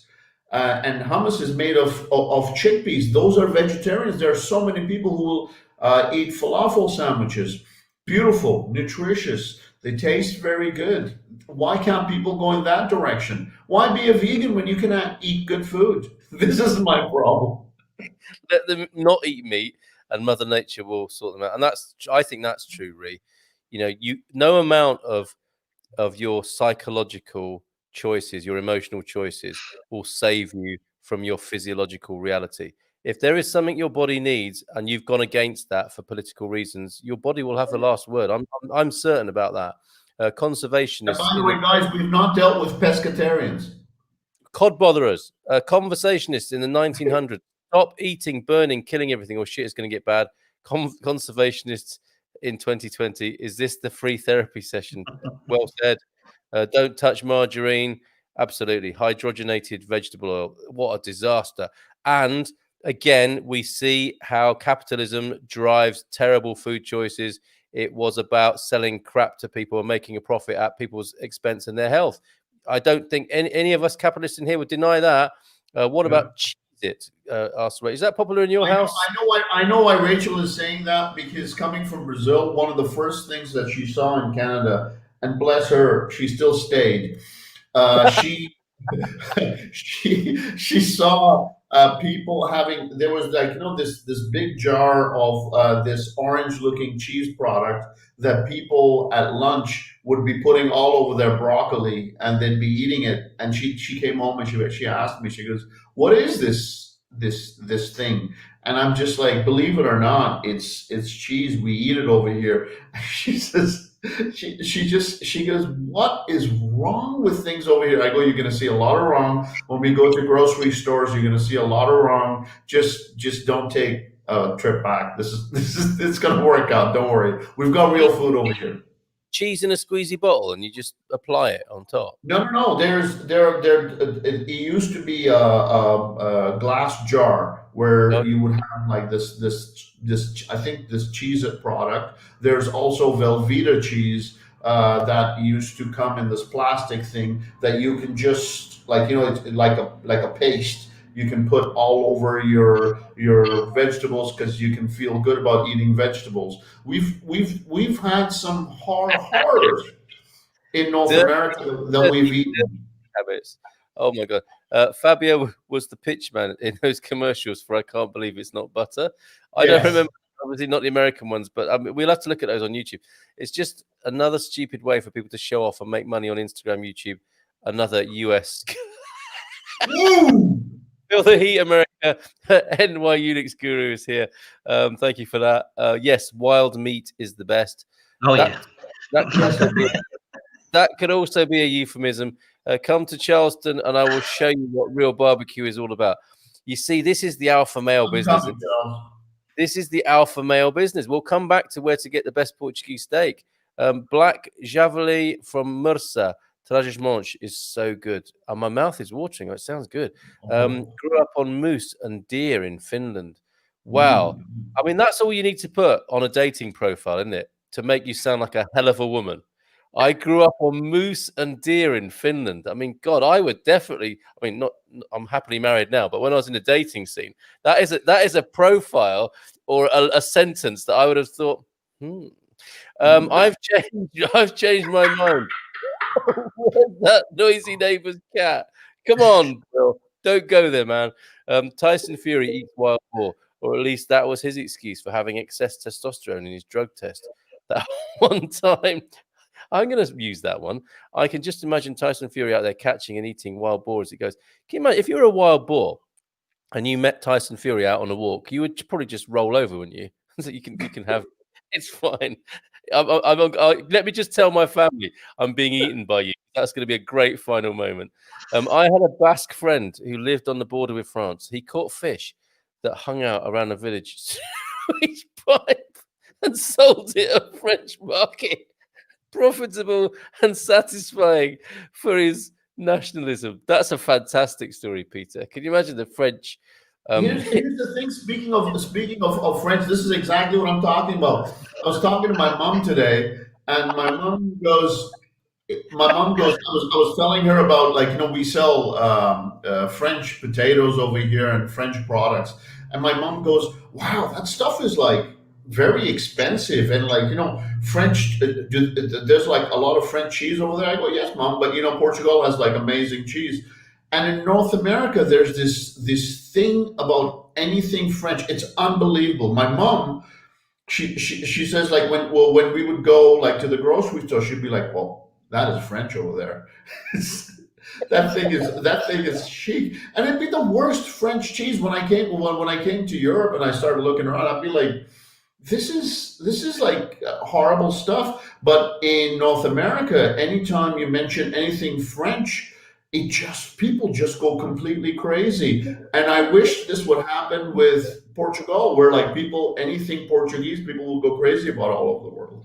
It's too much modesty. It's not going to happen, is it? The French people have driven that themselves. I told you, every time we talk about French people and cheese, my French uncle said to me, "Oh yeah, when I was a vegetarian, I went to stay with my French uncle and my auntie, who's Chinese." Obviously, yeah, I went as a vegetarian, and he just looked at me. He was a French classics professor. So you can imagine what he was a snob anyway, because he was French. But then he was a classics teacher, professor. So he was like double snob. And I said, "Oh, me and my girl here, we're vegetarians." He said, "That is not eating." He just thought it just shouldn't happen. And I was going to say earlier on, this chicken feathers thing, that sounds like French vegetarianism. When in France 20 years ago, if you asked for vegetarian food, they feel about vegetarians what you feel about vegans, Frank, and they sneak meat in the food, don't they? Or just, "So you want just a little bit of meat with your meal, then, if you're vegetarian?" It's not it's like a little bit of meat. You are vegetarian. This is like an episode of Hello, Hello. This is. I'm going to do it. I have a story. I have a story relating to this, and it's interesting because my family, especially one of my brothers, he's very religious. He's like they're like very Muslim-y. So I was going to chef school, and I made this French dish, which is called cassoulet. And cassoulet usually has about 3 different kinds of pork in it. And the day I made it, the day I was in chef school, he came to visit, and he came and he was like, "So what did you guys like do today in chef school?" And my wife, we just got married. He just come to visit, and I was just like, "Yeah, I made something with beans. Yeah, you're interested?" And she looks at me. Rachel looks at me. You bet, Rachel. Rachel looks at me. She goes, "Is this for real?" I go, "Yes. He will be taught a very nice lesson today." So I basically warmed it up. I gave him the first bowl. He ate it.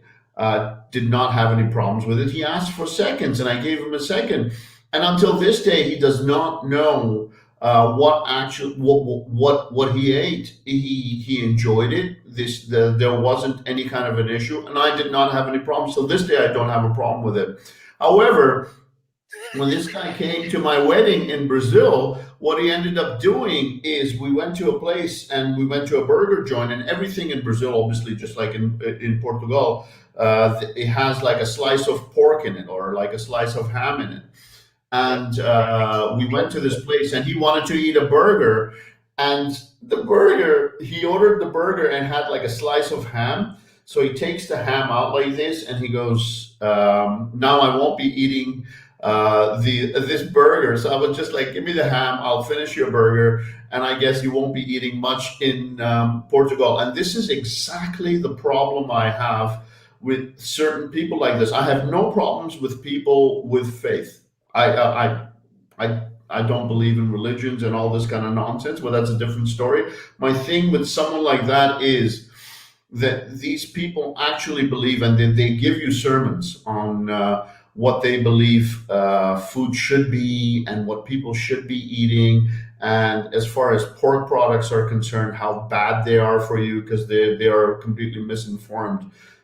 I felt that was an interesting interlude into how pork can be fed to people who don't eat pork. I am so awkward about that right now. How about you, Gary? Well, I'm just thinking it's not the guy that he was feeding the pork to. It's the man upstairs. He's watching. So you've got to be careful here, right? If you've been blaspheming and giving pork to people you shouldn't, he's watching. No matter what his name is. Gary, you know what? Well, okay. Jesus right. will strike me down, Gary. Hey guys, right, I'm just going to throw a point in here because I don't think we've mentioned it. We haven't been fair in our total sort of viewpoint about food. The rubbish food that we're talking about, the 129 cheese or the 150 meat, right? If you haven't got a lot of money, Yeah, you know, and this is the catch-22, you've got to buy it. yeah. And some people live hand to mouth like that. And it sometimes it seems a bit sort of pompous of us. Oh yeah, can't go around eating that sort of stuff. Some people have to, and you know that's the way they have to live their lives.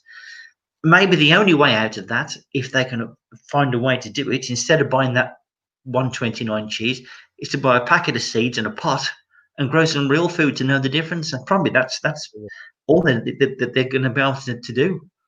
So we've got to keep some balance on. We're lucky. Just get a bag of something, man. Just get a bag of the lentils and soak them, and next day you can have like a nice lentil soup with some bread. There are so many different ways to live cheap.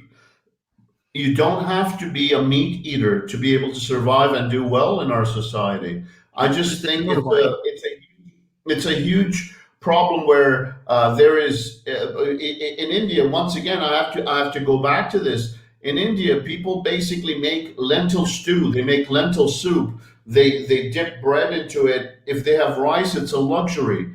This is what we are talking about. People are being picky in first world countries about, oh, I will not eat that pork product, or I will not eat that product, whatever. Hey, whatever's put over here, just eat it and shut up. Well, that's a very good point, because Terence's wife is Indian, and she will tell you most curries in India are not meat-based, they're vegetable-based. And what you can do in so many different ways with vegetables in a curry is just phenomenal. Phenomenal.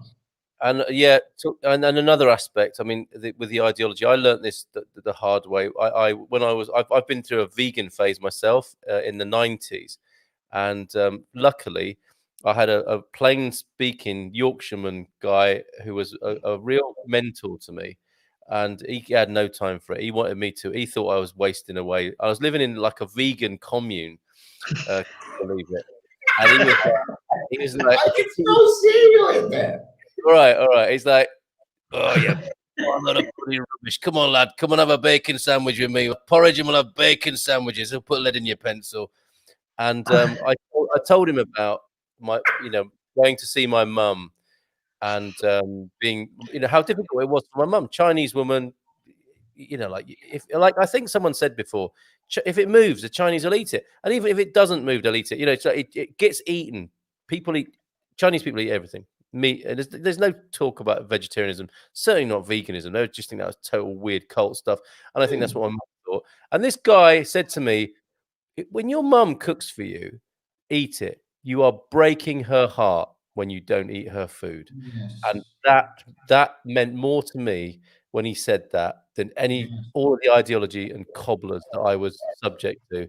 And I think I cried a bit, and I just thought, like, I'm done with that. And I suddenly realized it was more important to accept my mother's love than to say, be pompous and pious and say, oh no, I don't eat that anymore. So yeah, I've been through it. I've infiltrated the vegan community. If it's put in front of you, just shut up and eat it. Don't make a big deal. That's what reminded me of that, Frank. And I have a lot of sympathy for that. I imagine to this day, your power is saying, I had the most amazing cassoulet in Portugal. Just don't know what it was. It was just something about it. It was delicious. And these French people as well on the border here with the Basque country. These French people thinking, oh, we had the most amazing fish. I won't do my hello accent again, but you can imagine these French people who just bought the most flavoursome fish on the border, not knowing that it was raised around sewage pipes on that same border. Queijadinha is cheese. Says Thank you, Cheryl. Joel. Being Portuguese, I bring Portuguese meat wherever I am. I imagine that causes a bit of a silence at some dinner parties. With Charles, by the way, today from the beginning with the pounding of meat and now this, it's been a very good process. I'm enjoying it. Yeah, he's like he heard the word vegan a few hours ago and just went into sort of punching himself in the face, didn't he? Like, like he was like a cast member from 300. Yeah, me too. He's really on one. Yeah, don't waste carbs on bread. Frank, you cannot improve on the pastel de nata. Well, apart from adding wine, as Eric plans to do. Serious, I thought all Portuguese cheese was real good. It is, apart from the imported nonsense, isn't it? And the factory cheese, the bad habit from North America, you lot. The Expat Man Cave has gone very soft and flaccid, even though we have mention of you should know something about that, Eugene. Oh, let's see if that changes things. Glad to see Garvo has taken a stance, though. Eric J. Carbs are meant for beer, wine, and sweets. I see. Okay, yep. Anna, totally. We're having a first world problem with this food conversation. Yeah, the atmosphere is turning against us in the comments, guys. What? I buy a box of cornflakes. That's all I eat till it's gone. Usually by dinner. Oops. That's Gotta do it. Hummus is amazing. That's true. And falafel too, as Frank said. Let them eat cake. Oops, sorry, they can't. I'm on Team Frank. Food is such a big part of enjoying life, says Louis Calderon. Good evening to you, Louis or Lewis. Frank is well-known cod botherer. Cheese whiz. That's another product, a hellish product, isn't it? Horrible product. Yeah, cheese. It comes in a jar, a squeeze bottle, and a can now. Lol, that's crazy stuff. It is. No wonder you all want to come here to live and get away from that madness. Cheese whiz is in a can like whipped cream. That's just the bizarrest thing. Frank, what about pescatarians? I used to be one in Finland where it was easier, and although I eat everything, still prefer seafood. We'll come back to you and your pescatarians and salad. Not salad, steak, I mean. I don't know why I said salad there. It's quite the opposite. Portuguese steak. We've got something to say about that. The only wild meat I want is a man. Ooh, I say. Whoa! Ha. We'll update my Tinder profile. You're welcome, Anna. You're welcome. Seriously, try it. I think that's an amazing comment that you made. French fries. Here we go. This is a 1, 2, 3, 4, 5, 6. This is an 8-word in-your-face retort to the French. French fries, French toast, French bread, French dressing. The Americans have taken all of those things and they bear no resemblance to France whatsoever now, but they're more famous than anything else French in the world, including the Eiffel Tower. I remember back in the day when people thought fish were not animals. Yeah, 2020. Now people think, never mind. You see, Will, what you won't remember is that people like me and Gary had never had spaghetti bolognese until the mid-1970s, right, Gary? Yeah, that's a fair comment. Garlic, yeah, that was exotic, wasn't it? Garlic. It was. Oh, watch out. Henry's here. Whoa. Henry. Chief of ex-meat lovers. Kudos, Frank. Whatever it was you were saying at that point. I've never felt closer to you, Frank, since telling that story. Not even when I was in a cage wishing it was Neil, not me. Frank, Eugene, you're a man after my heart. I think he loves that story. Frank, as long as they leave everyone else to do what they want, fair enough. Yeah, absolutely. Later, I'll see you. Oh, we've talked you into submissions, Joel. Thanks, Joel, for all your comments tonight. Great to see you, mate. Well said, Al Viagra. I know people who I love it. Jay's saying that as though that is your name. Well said, Al Viagra. I know people who eat that as they're not so educated and definitely very skinned. And it is a problem. Yeah, you're right, Gary, to talk about, poverty plays a big part in this, doesn't it? And education. Charles, let me know when I can visit Charleston for some craft beer and a barbecue. Send us the photos, fellas, of your man cave meetup. That'd be lovely to see those photos of good beer, good barbecue. No meat or dairy. Oh, here we go. I think Henry's been getting ready to deliver this comment to us flabby and flaccid meat eaters here. No meat or dairy, 50 kilogram bench press, 200 kilogram squat, 215 kilogram deadlift. I don't even know what he's talking about, but I surrender. This is what he's doing. He's not eating any meat or dairy, and he can do all that. And I can see Henry being able to do that. He's a rock star, man. I don't know what those things are. I've heard of those expressions, but I don't think I've tried any of them personally. Gary, have you got some weights in your man cave? I kind of know what he's on about there, but I'm just thinking, has he started drinking wine yet? Because it's a bland old world if he hasn't now. No meat, no dairy, no wine. No wine, for God. Is heavy duty. This guy's doing some serious weight. Good for you, Henry. I'm very impressed. Man Cave says impressed. Yeah, I'll raise a glass to that. I'm sure it's good. Vegan fucking commune. Shocker, says Eugene. I've lived, Eugene. What else can I say? But it's in a slightly strange way, obviously. If this is anonymous. No, we know it's you, Henry. Yeah, with your anonymous mask there. Growing up, I ate whatever I was given since we didn't have much, and it's hard to get my kids to grasp that concept. Yeah, I mean that's the human generations, isn't it? What can you do, Charles?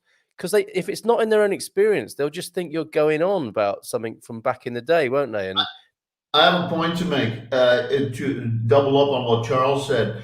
It's mothers who are creative with leftovers that are amazing. For me, the best thing was we were in the house, at least the kids that were in the house who had not left the house. There was 5 of us on a regular basis, all these mouths to feed. And my mom, it was amazing. The next day with the leftovers, the things that she could do, being an artist with that, like next day you would not know what was cooked yesterday with the same chicken or beef or whatever. This is what I call a chef. That's a proper cook. Cooks and all these idiots have nothing to do with food. If they can't do anything with leftovers, they have nothing to do with food.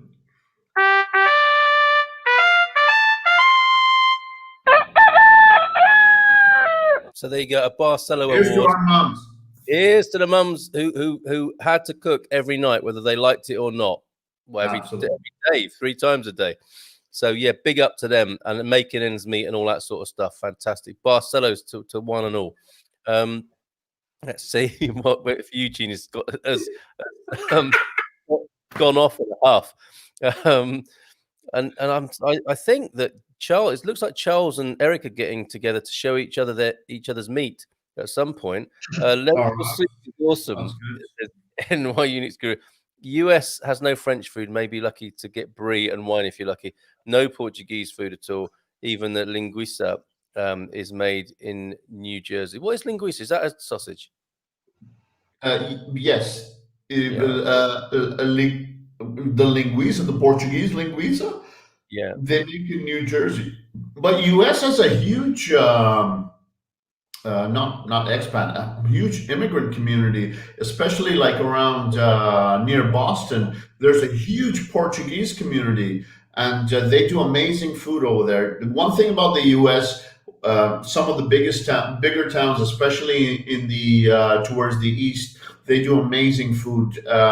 It's just, they've got everything. U.S. has everything. They do everything big. That's why all these vegan industries and whatever have picked up. I think who was this? NY who? Unix Guru. That's an IT reference, but yeah. NY Unix, a Unix Guru. We've seen Are you in the United States? If he is in the United States, he's not enjoying the experience over there, man. Sound like lol, it's the eating of soy that has done it, Eugene. It's a little limp and flaccid, I think, is what Ree is referring to there. It was kind of all-out war on the vegans tonight, wasn't it? But we've all been very sort of philosophical and intellectual tonight. Anytime, Eric, it's an open door. That's Charles and Eric getting a barbecue. Oh, amazing. Hendrik Lamar, get a life. It's not all about your muscles, but the prosecco is flowing. So yes, to answer your question there, Gary, I'll come on screen. Oh dear, bring tissues. I own a gym. It's my life. It's how I make money in an industry that improves people's lives. How many can say that? Yeah, right on, Henry. Henry, I mean, earlier on, I was making a stout defense of the vegans like yourself, who are actually pretty quiet about their choices. They're wise, intelligent choices according to your own experience, and I understand as well when you get lumped. But Carl, Henry says that he's not a vegan. He's not specifically a vegan. He does not. We were having this conversation today, and he told me that he's not a vegan. So he's not. He's in our good books. He prefers not to identify. Maybe. I agree, Charles. In my house, it was eat what you're given or go hungry. Now the kids are given hamburgers or chicken nuggets if they don't like what is in the house. Yes. Yeah, I love that meme you put up earlier on, Frank, with that dad giving his kid beer. Generation X. This is what we do before all you sissies were born or whatever. I agree, Frank. My wife is a champ with leftovers. I mean, there's so many of these comments could lend themselves to euphemisms, can't they? Yeah. Anyway, my mother would say, "This isn't a restaurant. You'll eat what you're given." Yep. Yes. They pick up to the mums tonight. Frank, yes, leftovers are great. Frank knows all about sausage. Thank God you're here, Eugene. Frank knows all about sausage. Gloucester, is that Gloucester, Massachusetts? A New Bedford, big Portuguese community. Portuguese community. Absolutely, Charles. Was that meant to be Gloucester? But it just got too complicated. Yeah, I think so. Yeah, okay. Jersey City, New Jersey, great for Portuguese food, says Eric. Absolutely. I should appreciate the US more. It's slightly reluctantly said by the sound of it. California has a large Azorean heritage population. Linguists are everywhere, says Sandra. Thanks for that. And Hendrik Lamar, whatever rocks your boat, mate. That's a really nice, sort of familiar sounding British thing to say, that. Whatever rocks your boat, mate. And we haven't talked about Peaky Blinders, have we yet? Or Residency or anything like that. It's often the way. And yes, Gloucester, says Charles. Thank you for that. Carl, talking about Residency, right? I think for the guys who are going to come and live here, for the guys who are going to come and live here, the immigration process, you should tell them that on the questionnaire, they tick that box. Do you like cabbage? Yes or no? It's got to be a yes, or you won't get in. Or caldo verde, yeah, you've got to say yes on that. Yeah, it's an absolute must. Otherwise, it's go back home. What is that? Cabbage? Yeah. Did you not see it, Frank? Did you not tick the box? Well, I always tick all the boxes when I go anywhere official over here. I just go, where do you want me to sign? Which box do you want me to tick? What do you want me to do, sir? Yes, I love the wine. Everything is good. And I don't say it under any duress. I love it. And I agree with Anna's comment earlier about the venison, because I think venison is just a beautiful meat. It really is.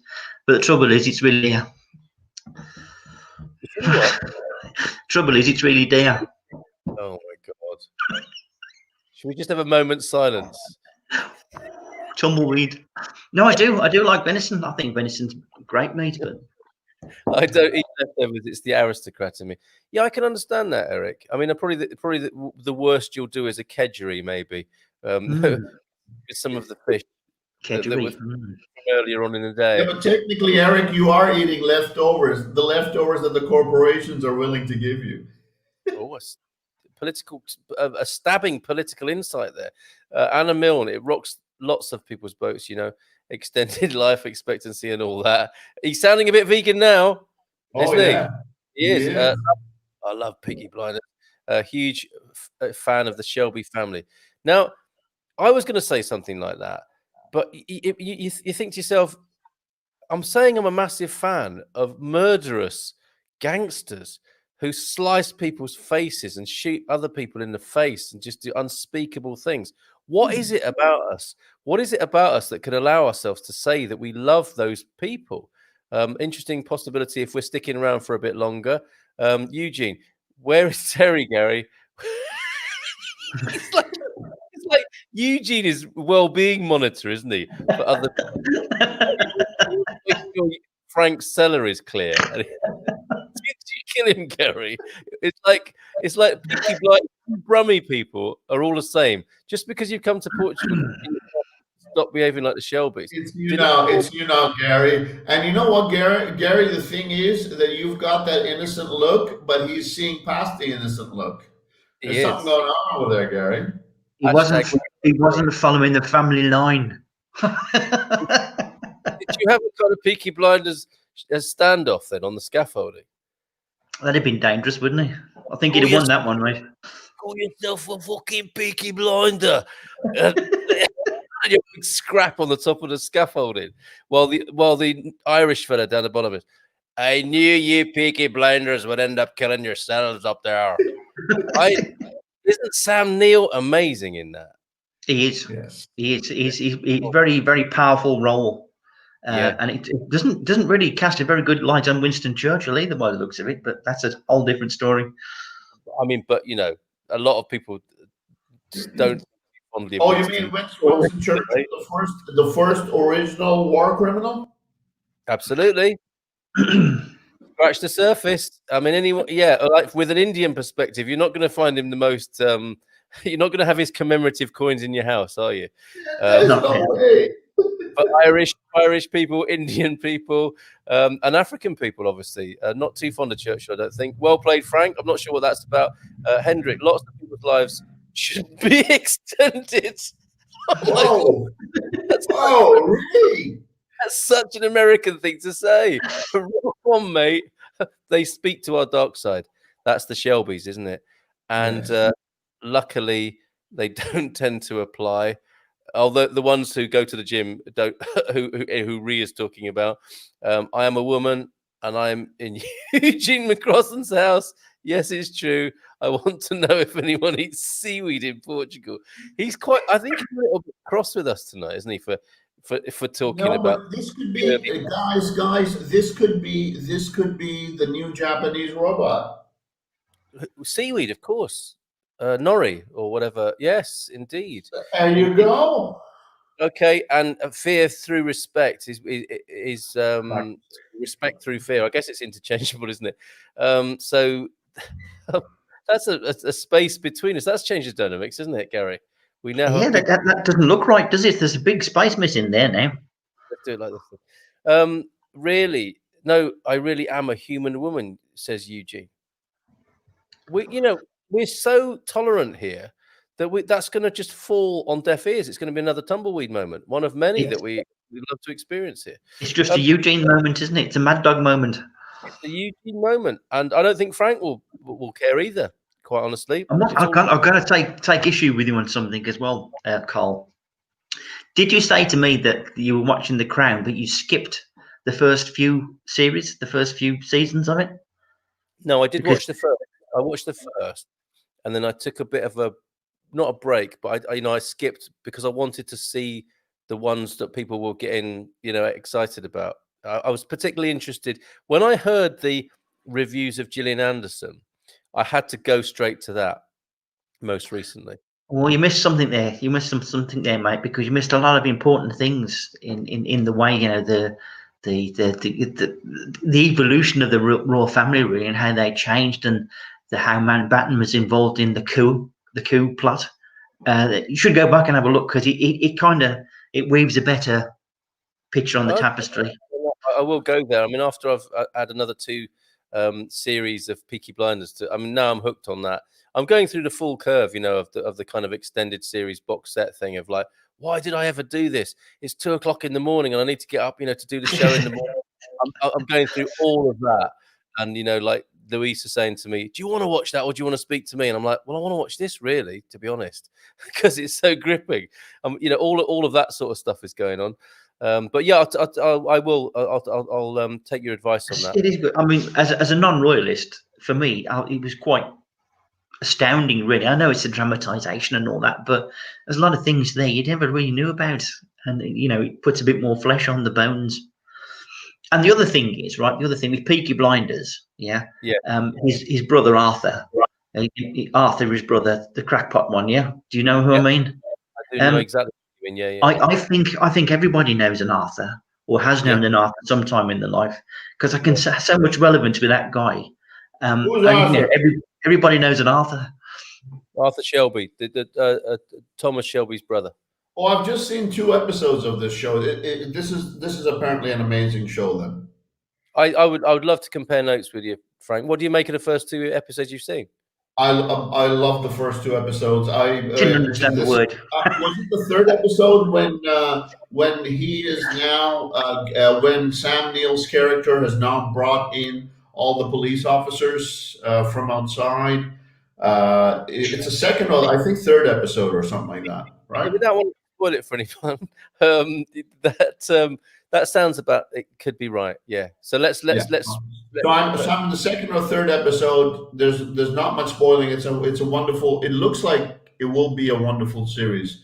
We will have a look at it. There's a lot of. It looks like there's going to be a lot of killing in it, and the killing and whatever does not necessarily excite me per se. But what I like about it is the dynamics. I find that the way that they set the premise, the way everything is done, I think it works with the characters. I don't think. Remember a few minutes ago, Carl, when you were mentioning, like, is this what we enjoy? We enjoy people. Are we like murderous animals? Do we enjoy watching people getting killed like this? I don't think that's the idea. I think we love characters, just like when everyone enjoyed watching Sopranos. You know that show on HBO.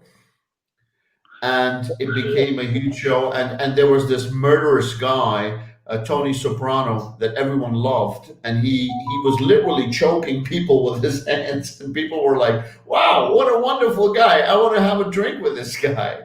Yeah, that's why the Americans elected George Bush, because they wanted to have a beer with him. Yep, and Scorsese, he's traded entirely on that. Yeah, unsavory character.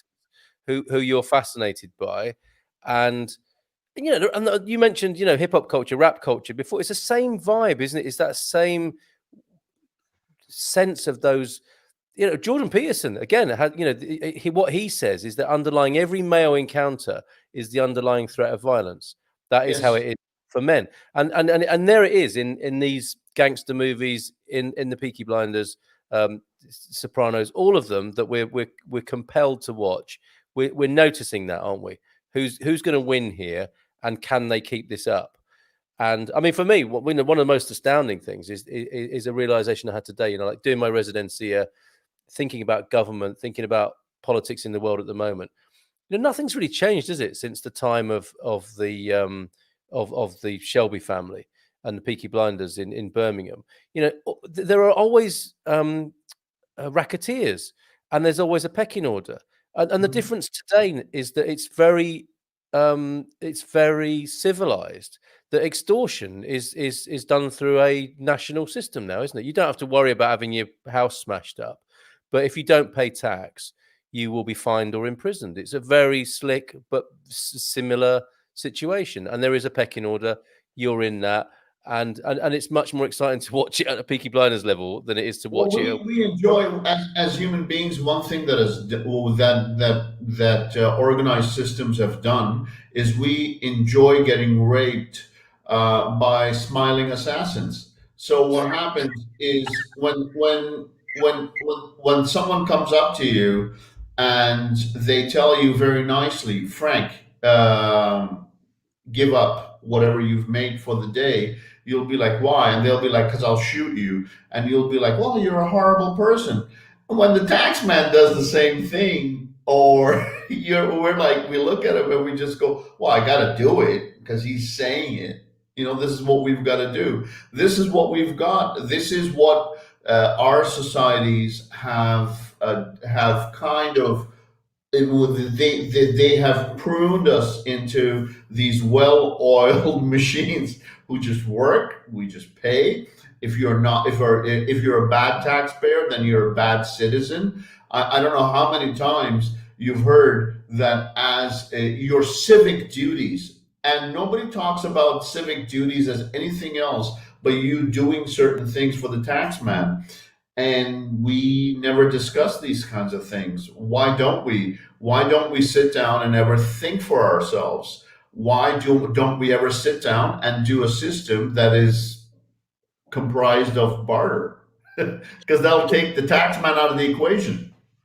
I think Henry is responding to this sentiment here. You know, like smiling assassins, that world that we, you know, you're not going to watch a box set, are you, about life at the Inland Revenue? I don't suppose.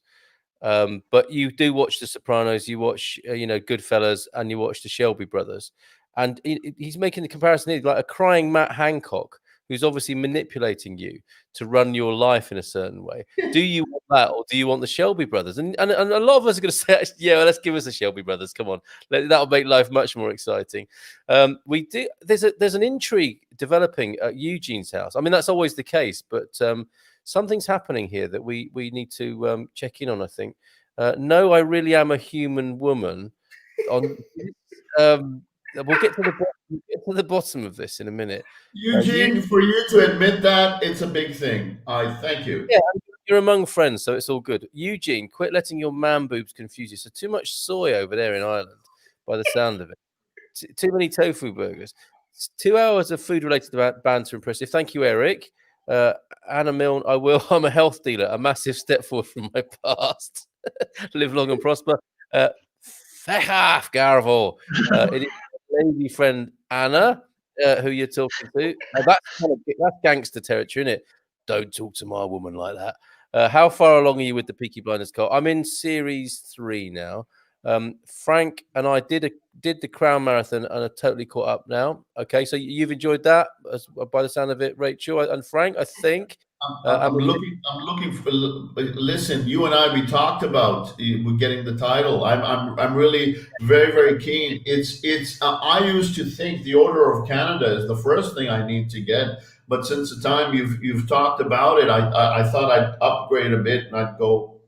Oh, I see. So you're using the Crown as like an instruction manual on how to get an OBE. Absolutely. Perfect. You won't go wrong. Admitting to having started from season 4, that would be the Peaky Blinders rather than the Crown. The Crown has got 3 series, isn't it? Not more than that. I think it's 4 seasons. Oh, okay. Yeah, same as me then. The Thatcher years are quite extraordinary. Check out Charlie Hopkinson voiceovers if you like Peaky Blinders. Thanks, Will. Another fan there, possibly. I've watched all the seasons and waiting for the new one. Will Thompson does a great impression of a hot dog. that's worth looking up, isn't it? That really scary person is the mom, Paulie. Polly, yeah. Oh, that's an American translation of what we would say as Polly. Yeah. she's Polly, isn't she? She's a strong character, that woman. Don't mess with that one. Yeah. And yes, and a fabulous archetype, right? We've said goodbye to Barbara Windsor in the UK, haven't we? And those of us who love Carry On, she was a similar sort of character, trying to be that similar sort of character in the as a Cockney matriarch, wouldn't she? I think in a similar sort of way. Would like to see a death match between Frank here and Gordon Ramsay. That would be an interesting. That would be charm against aggression, wouldn't it? I would like to see how that. You know those scenes where you feel like you've just discovered Frank and Gordon inside a cupboard having a real full-on aggressive chat, and you're not meant to be there. That would be fascinating, I'm sure. When Frank is trying to tell Gordon how good hummus is and falafel, and the swearing would just be top notch. I am the human woman. Oh, okay, here we go. Look, I am the human woman who is in Eugene McCrossan's house. It's nice. I don't know why I'm whispering, but it seems appropriate. It's nice to see him engaged in civilized conversation. Well done to everybody involved in this achievement. Anna, would you like us to do a certificate for Eugene? Has successfully completed a 2-hour-long civilized conversation That's a diploma. That's an achievement, of course. That's fantastic. I've known people like Tony Soprano, and it's good to be friends with them. Yes, Yeah, it is. there is something amazing, isn't there, about my old man was a copper, so we would go to boxing matches and see these Peaky Blinder type characters, the race courses, boxing matches, the underworld and the coppers. I don't think it's like that anymore, but I think in the 70s and 80s they were all at the same places together. Yeah, and these characters my dad used to tell me about, and like know to some extent in South London, we are attracted to that, aren't we? There's no doubt about it. It's like the craze, isn't it? The craze story. There are so many people who lived at that time, and they say, oh no, craze. They kept things in order, but they were bloody, monstrous criminals. They were evil buggers. Think about our the people we've had in our lives. Like, okay, Carl, your dad was a cop. My dad was a banker, right? And we used to his favorite thing with us was watching boxing matches together. We used to love watching boxing together. And I believe his his favorite thing was, the reason was, is because he wanted to be that person. He wanted to be Muhammad Ali. He wanted to be that guy showing the aggression. This is something that he really, really missed. He used to arrange. My father used to arrange wrestling matches for us. Like, me with my cousin, we used to wrestle, and we used to like bring it, because the thing is, this is the kind of violence, well, timid violence, that we're brought up with, that we are taught to say, hey, listen, this is what being a guy, this is what being a man is all about. Meanwhile, it's not. We're living our bad fantasies. No, my old man as a copper was really a gangster in a copper outfit, when I think you could still be that. And he thought he was, in the way that the gangsters were running their part of town, the way they thought it should be done. He was in uniform doing the same. He thought he could use the uniform, and did, to make the world work according to his worldview. And he felt completely justified because he had a uniform on. And I think that's been changed now, and possibly rightly so in some ways.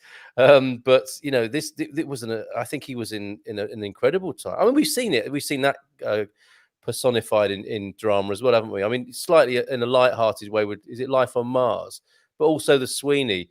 You're not going to get. I think you're going to get some pretty horrible kind of corruption, nastiness, cop dramas that are contemporary. But you're not going to get that same rugged charm, the thing that we're talking about now, anymore. That belongs in the 70s and the 60s, doesn't it? In British policing, I think, where it was, grim, but also, wow, what an amazing life they had. A bit like the gangsters we're talking about. Well, I grew up, and look at it. Look at the other thing. They had to walk the beat every night, right? These guys. So the thing is that they not only had to behave a certain way, they had to believe that they needed to be a certain way in order to be that position of authority. I completely understand why these guys behaved that way. They had to behave like gangsters. Yeah. Well, I grew up in the age where we used to live, and we had the West Midlands Police Serious Crime Squad, who were infamous for being probably as bent as a pot of crisps. They were the ones who were committing serious crimes. Oh God, they were into everything. They were prosecuted for malpractices and beating somebody up, this, that, and the other. And that's probably the last era of what we would call old policing. The traditional old policing, fire with fire. But they were bad to the core. They were really. Yeah, and so they might have had uniform, or they might have had Peaky Blinder caps on. They were the same men. But you place fire with fire, don't you? And that's what you do. That's the Wow. And another one that comes to mind is Denzel Washington in American Gangster, because you think, you think he's that scene where he's handing out turkeys, and the women are crying and loving him, and like, if it wasn't for him, this neighborhood would be terrible. And actually, the neighborhood is terrible because of him. But also, he's able to show that the neighborhood is amazing because of him and his protection. Have either of you guys have watched Narcos, the series Narcos? You should, because right, there's one man, and this shows what's possible in life, I suppose. One man came from being a farmer in the middle of nowhere in poverty, right, to being, I think he was the 5th richest man in the world. And he got most of that money off the back of the Americans through his cocaine exports, should we call them. And you know, the weakness of the American market was just an open door, and they had that much money. They didn't know what to do. They were burying it. They couldn't find anywhere for the money. So yeah, if you like this sort of thing, right, Narcos is a wonderful series. It really is. It's really good series. Another one for the list. Repecking orders, current politics. I don't think Jesus was entirely accurate about the meek, unless he meant the jellyfish. I still think the meek will inherit the earth, and in fact, they've already got it because no one else gives a shit. It's about time we got something.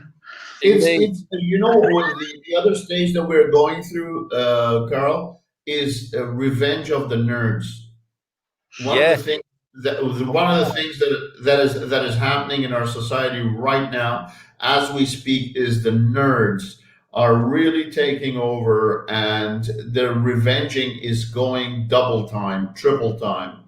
They've got all the tools. They can get into your computer. They can get into your personal life. They can do whatever they want. And we are in. This is the time when nerds have their kingdom. So, are you talking about basically Arthur Shelby versus Mark Zuckerberg? Are the two worlds we're talking about, and the clash of those two worlds? The gangster, the clash of proper gangsters, where you had the gangster who had the firepower, who had the might, who had the physical might, and now you've got the proper gangster, the gangster who is in charge of what you are doing on your computers. That's an amazing observation, Frank. That's an incredible observation. You look at Mark Zuckerberg, and you're not thinking American gangster, are you, or a Shelby? But you're absolutely right. He and the archetype of the nerd are running our lives now, and he's saying, like, you know, buy that company. I like what WhatsApp are doing. Buy it. I like what Instagram are doing. Stop them. Buy it. And now the American, they're trying to break up the monopoly of Facebook. But we know what's going to happen there, don't we? The senators who get in Zuckerberg's way are going to get nice jobs, presumably, allegedly, as advisors rather than prosecutors of the growing. And then there's the other nerd who wants to get you the vaccine. The original nerd. The original nerd. That is terrifying. And I don't like their world. Do you? I mean, their world, you could say that the nerds are having their revenge because they were bullied by the gangsters. And now they're having their own back against the physical bullies. So well, it's the world. They're trying to rectify. They're basically trying to set the system right the way they would have liked it. They couldn't have the girl. They couldn't dance with the right girl. They couldn't date the right girl. They couldn't have the drinks. They couldn't do whatever. So now what the nerds are doing, and bless them, what they have done is they've built an entire system where they can. This is proper gangster. This is not just your area gangster. This one has become a trillionaire. Terrifying. And the image, I mean, David Byrne spoke about this, didn't he, from Talking Heads, when he talked about the world we live in now. It's been created by the nerds who can stay at home all the time, can order a book that's mail ordered, can get a taxi, an Uber, and not talk to the driver, can order a pizza, Uber Eats, can watch pornography, never has to have any dealings with the human being who he's come to loathe. And now, not only that, can now tax all of those human beings he loathes by paywalling all the systems we use of technological infrastructure in the world. Yeah, if you think about it, though, Mark Zuckerberg has done exactly the same thing that Pablo Escobar did in a different way. He's found a need, he's found a vulnerability, an addiction. And, you know, the social media thing now, can you imagine switching social media off? How the world would just suddenly implode and, like, you know, people would go cold turkey. So he's done exactly the same thing. He's given people an addiction. How many people are willing to put Mark Zuckerberg behind the walls, behind the bars, And it's not going to happen with Mark Zuckerberg. It's going to happen with almost everyone like Escobar. The thing is, what he's selling is not only it's a two-edged sword. What he's selling is sexy, but at the same time, what he's selling is harmful. And what we are buying is everything that he's selling. Exactly. But like everything else, all empires will reach a size where they start to crumble. No empire lasts forever, and it will fall to bits. Oh, this is the beginning. I believe this is the beginning of what the nerds will end up doing. The nerds will form this into a situation where they will really take over. I really have a problem with the freaking nerds. Let's come back to them. Let's catch up with the comments. Frank, Eric wants your Netflix password because he's saving up for the flight to Portugal. I'm sure that can be arranged. It'll be a sort of little racketeering thing. We'll sublet it out. I have a close friend whose family was in that life, and at times it can be intoxicating to be around. We can all identify and relate to that, can't we? Lol says spelled Polly here. Sorry if that sounded a bit patronizing from me earlier on. Alobonoid, I must be lost. How did I end up here? Oh, and without your name, we can't even help you. You're amongst friends, my friend. Yeah, relax. Just take a seat. See what you think. And he's not really called Al Viagra, if that's a bother to you.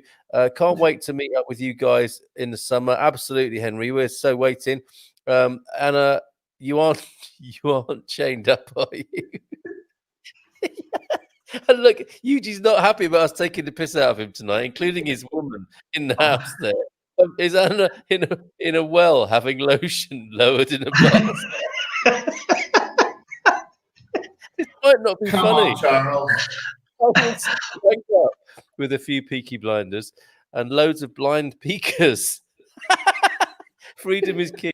Having given up mine before, this is why current world events bother me so much. Wow, Henry. I mean, yeah, you speak from a very particular experience there, and that must have been, so educational and possibly bloody terrifying at times. Yes, please, to the City and Guild certificate in civilization for Eugene. Maybe start with the City and Guilds. Don't give him the diploma straight off the bat. He'll lose motivation. Keep up improvements. Well, I hope we can get some sort of CPD accreditation for the Expat Man Cave. That'd be amazing. Trump's latest lawsuit, says Peter, have been thrown out. Will you lot watch a Trump documentary like The Crown, or just glad to be rid? I mean, it depends how good it is. I loved Russell Crowe in the depiction of him as Roger Ailes, Roger Ailes, when they were setting Fox News. That was amazing. And I had a typically snooty view towards Fox News, but then when I watched that, it was just a business. It was just a game, and that's the business that those people are in. And I thought that was amazing. And if they make it as good as that for Trump, yeah, I'd watch that. Would you guys? But don't you guys believe it's usually this is how these things work? We are part of a situation where something, when it sticks, when it works, when it's being sold properly. You're a marketing wizard, Carl Munson. You should know that when you sell someone and it's something and it sticks and it's beautiful and they buy it, it's gold, man. There's nothing better than that. You know what you're selling. What Fox News is basically selling is they are selling the flock mentality. They're selling the cult mentality to a certain folk. They know exactly their base. They've worked everything out, and they're very accurate with it. Why not? Why not? I think this is why we're fascinated how people get hooked to certain things. It's not news, how they are hooked to propaganda. I get it. There's propaganda, there's right propaganda. That's what I learned watching Russell Crowe being that guy. He knew what people wanted. Yes, and yes. He gave it to them, didn't he? Roger Ailes, isn't it? Roger Ailes. Yeah. Gary. What he did, and the problem that I had watching that show is how he used his power against the women. that were around him, what he did to them, and the horrible, hideous things he did to them under the guise of being this nice guy. Yeah. I think your attack on the nerds tonight has gone down pretty well, actually. But we've got this is a nerdy comment. Can someone buy Frank a decent microphone for Christmas? Presenting from his echo chamber can be improved. Well, I think you're moving house anyway, aren't you? So that might take care of itself. It will be improved, Facebook user. Yeah, Facebook user. Let's leave politics alone tonight. Don't ruin a great evening. Charles loves your recommendation. Friggin' love Narcos. Narcos brilliant, says Henry. Don't mess with the nerd, says Will. Will, I guess you would forgive me for saying you are a little bit nerdy, but you are also a bloody alpha male. I've seen the pictures of you where you fell off your donkey, and that sounds bad. But what I mean to say by that is that you don't mind the physical world. You are clearly a tree surgeon, aren't you? You're a crazy bastard in the world as well as your nerdy interests. I don't know if you're making a defense from that point of view. Breaking up FB would be awesome. The parts are worth far more on their own. So there's an investment opportunity. We should keep an eye on there. Henry, I wouldn't know Frank or Gary without social media. You see, yeah. Carl and I shared figure coordinates for a few years. What does that mean? Well, we live near each other. Is that what that means? Is that a reference to a Netflix? Okay. Where's Victoria? Oh, yes. She usually arrives at this time of night. So what we need to do for when Victoria arrives one evening is maybe all put tweeds and monocles on or something like that suddenly. And I don't know, really prank her in She's some probably sort. listening in the background. She's enjoying this. Okay.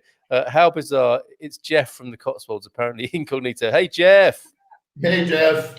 How are you? Frank sounds like he's in the bathroom, especially when you hear the zipper going down and the splashing, like in that Naked Gun sequence. Chained up, lotion. We're hearing from Anna. I'm loving your comments tonight, Anna. Chained up, lotion. Eugene's far too busy enjoying the man cave for any of that crack, sadly. Eugene, you're giving us jip here, and there's a woman who would welcome your affection in another room in the house by the sound of it. What are you doing here? That is a pass out of the man cave, isn't it? Let's be fair. Eugene going soft. In every sense of the word. In every sense. In every possible sense. But let's just get it clear here. If ever any of us are on a promise, we just go, right? We don't have to stick around, make excuses or anything like that. You just go, don't you, from the man cave if something like that comes up. An opportunity, I say. Absolutely. Depends what the promise is. All right.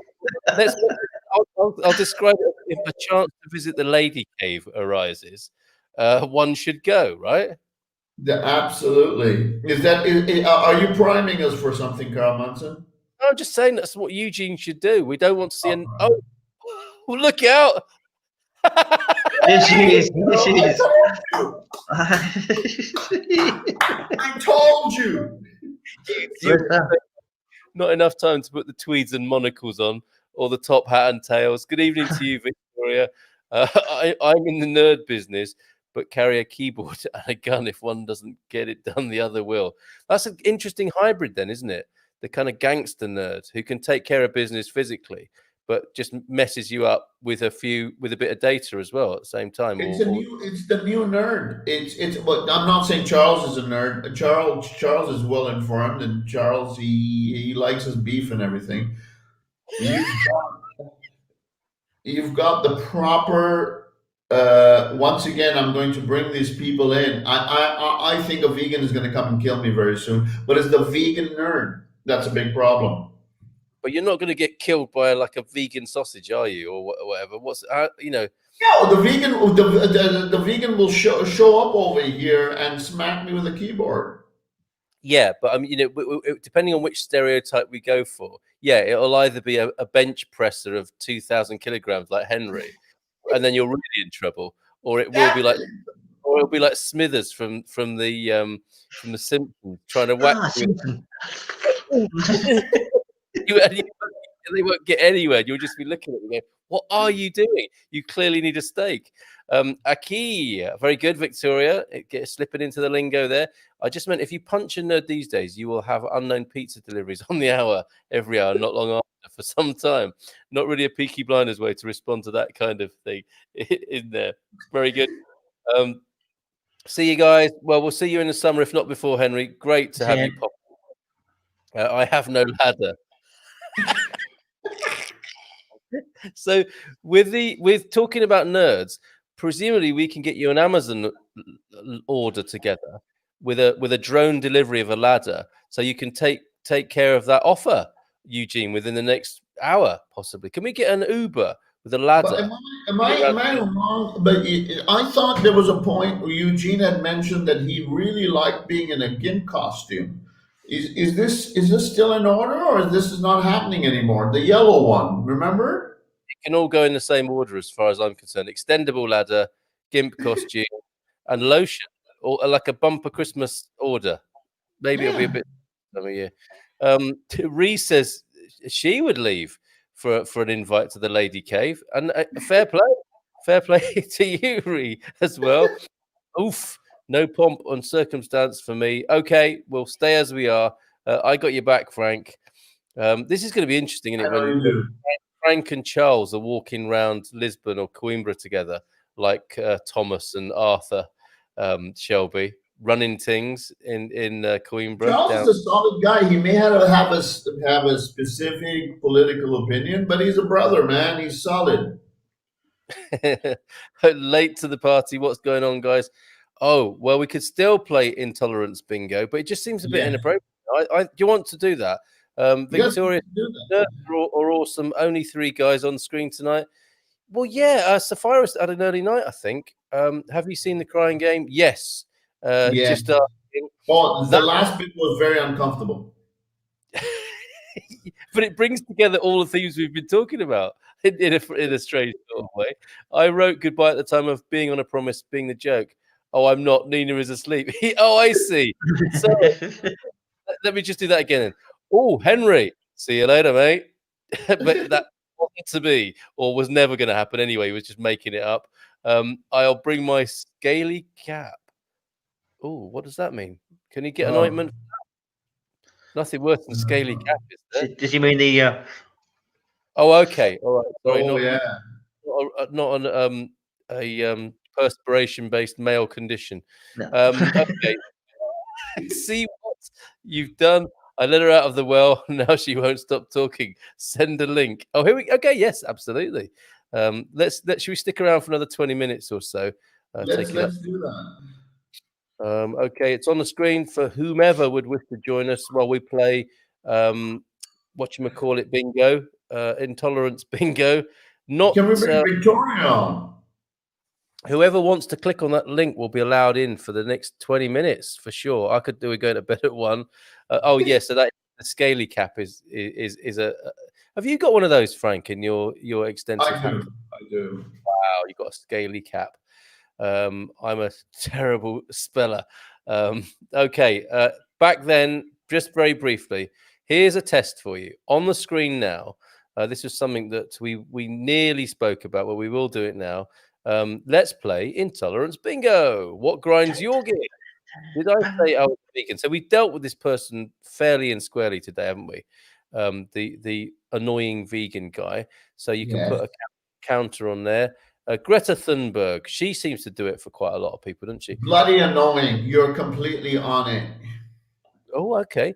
Donald Trump, Charles will be semi-aroused by that. Others will be, if Chris is still here, Chris is disgusted by that. I don't know. I won't be harsh on Charles, but that twit's got to go home. Thanks for your data. Even Melania wants to go home now, doesn't she? Mark Zuckerberg, we've already attacked the nerds. He is the patron saint. Doesn't he look like an alien? Doesn't he look like an alien? Doesn't he look like something that a machine created? Look at this guy. No doubt. Of all the people who could change his Wikipedia photograph, it would be him, right? And there it is. That's the best thing they could put on Wikipedia of him. Bizarre, isn't it? But then, as a nerd, he doesn't care. It doesn't matter. It's not about that, is it?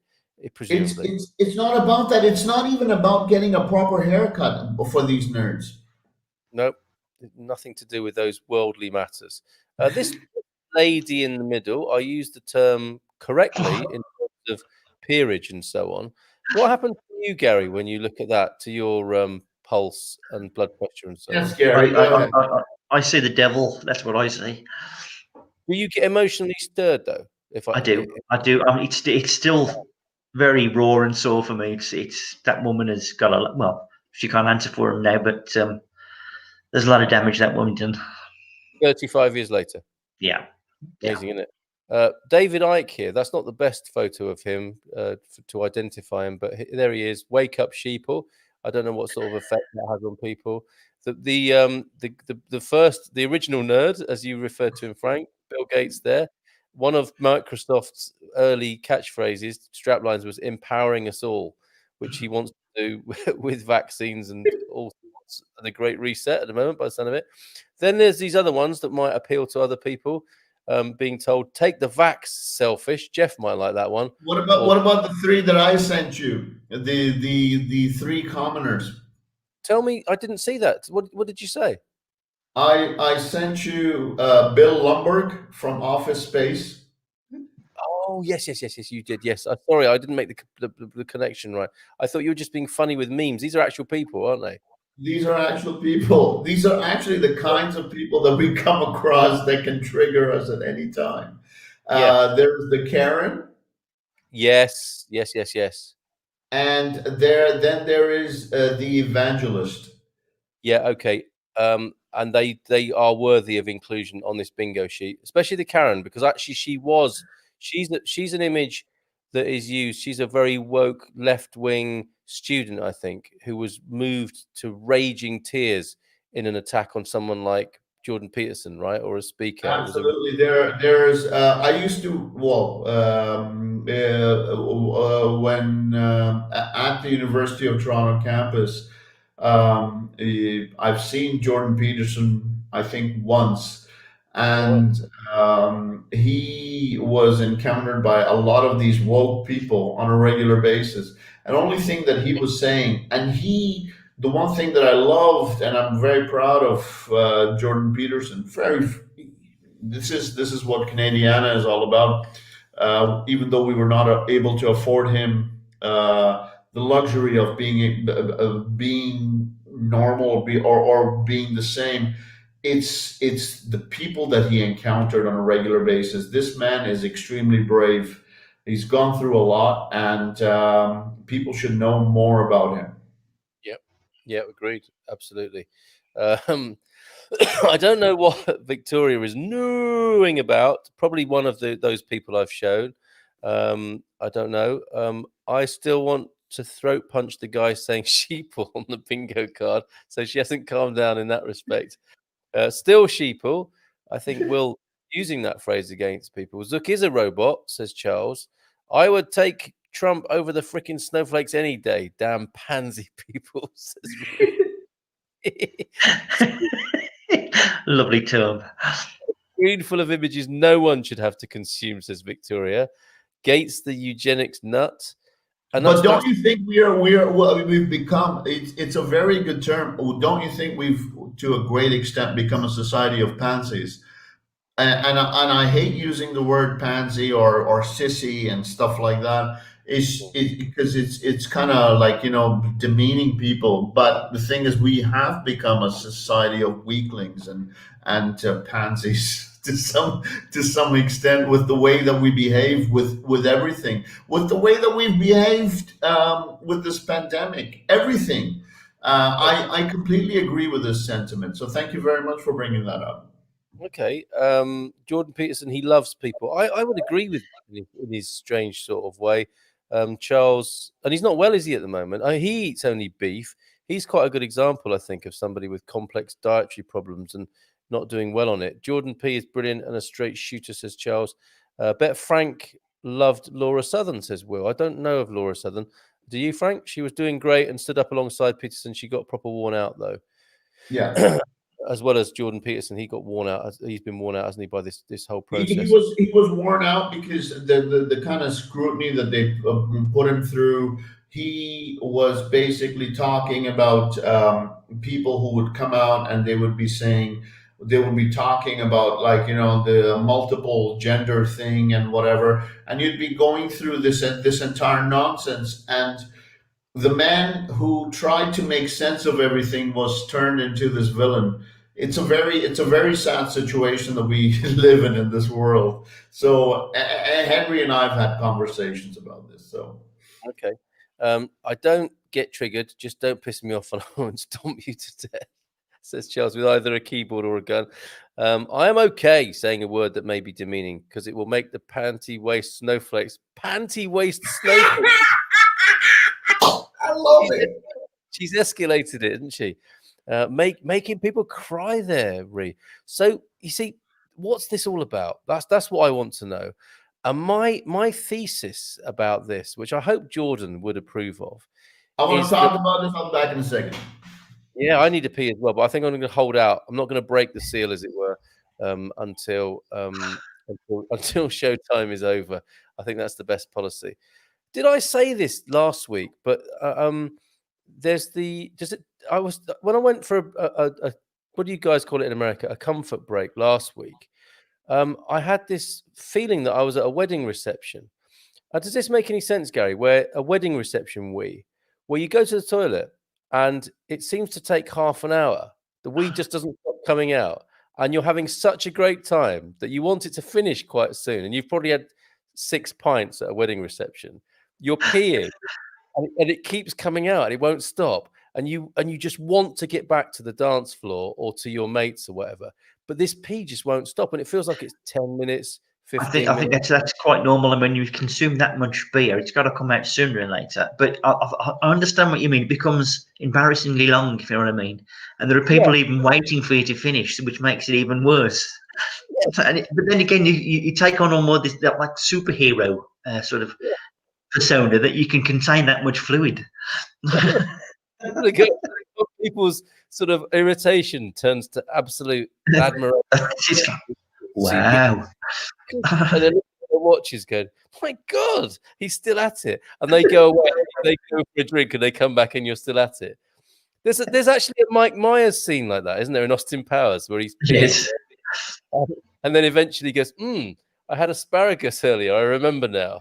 It's one of those, What you guys think about that post that we had on Man Cave today from, I think it was Katia, and she put up something about and the Canadiana in all it. The reason why I put that up is I put those artists up is because anyone who's over 35. The one that you put about John Candy. Anyone who's over 35 and lived through the 80s or 90s will behave a certain way. It's the combination of John Candy, Dan Aykroyd. You've got Rick Moranis. You've got Jim Carrey.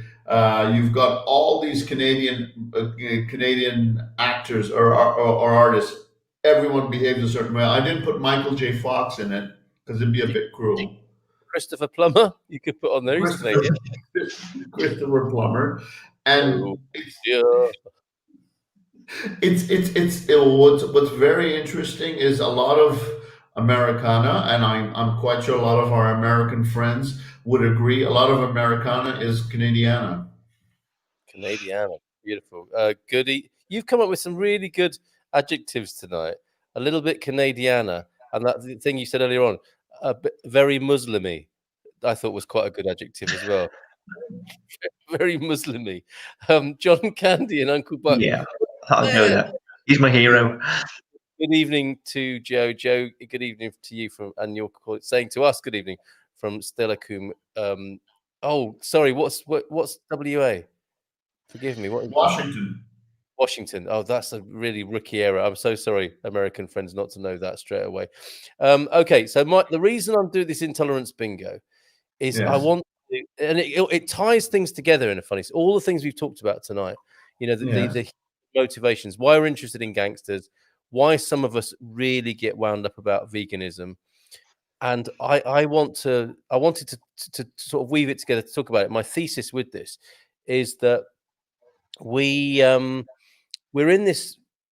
We're all doing the thing we don't like at the moment. So we're in these polar situations. We're pointing the finger at the other side, but we're being exactly the same. We don't like the nerds because they're being over rational. We don't like Karen because she's being too emotional. And unless we can elevate ourselves from being exactly the same, just by being the opposite in emotion and rationality, I don't think the world's going to move on. And we always think our own emotions and our own rationalizations are better than our so-called opponents or the other side of the argument. But I don't think we're going to get any peace here until we own the fact that what we don't like in these people, the nerds and the Karens, or what we even love about people like the Shelbys, is in us. It's not in those other people. And that's why I put on the bottom of this thing, if you take responsibility for your projections and your emotions, we will have a more peaceful world. And I'm thinking that, and I'm seeing that more and more. And I think that the transcendent state beyond emotion and beyond rationality and reason is logic. Just doing the next best thing. And I can give an example. I can prove it with an example. The right dietary choice is not veganism or having a steak necessarily. You might like those things. You might be politically moved to do those things. You might be habitual about it. You might love steak because your family ate it when you were children, and that's an emotional thing, or it's a political thing and it's a rationalization. But when you get in tune with what your body needs and you eat a steak at that right moment for your body, you know it, don't you? You Yes. feel it as a deep instinct. And if you stop drinking so much at a certain time, that's a wise choice as well. And I think if we start coming from logic and wisdom and intelligence much more than we come from these emotional, rational things, which I think are running the world at the moment, I think that's when we're going to move beyond this situation that we've got of utter polarity at the moment.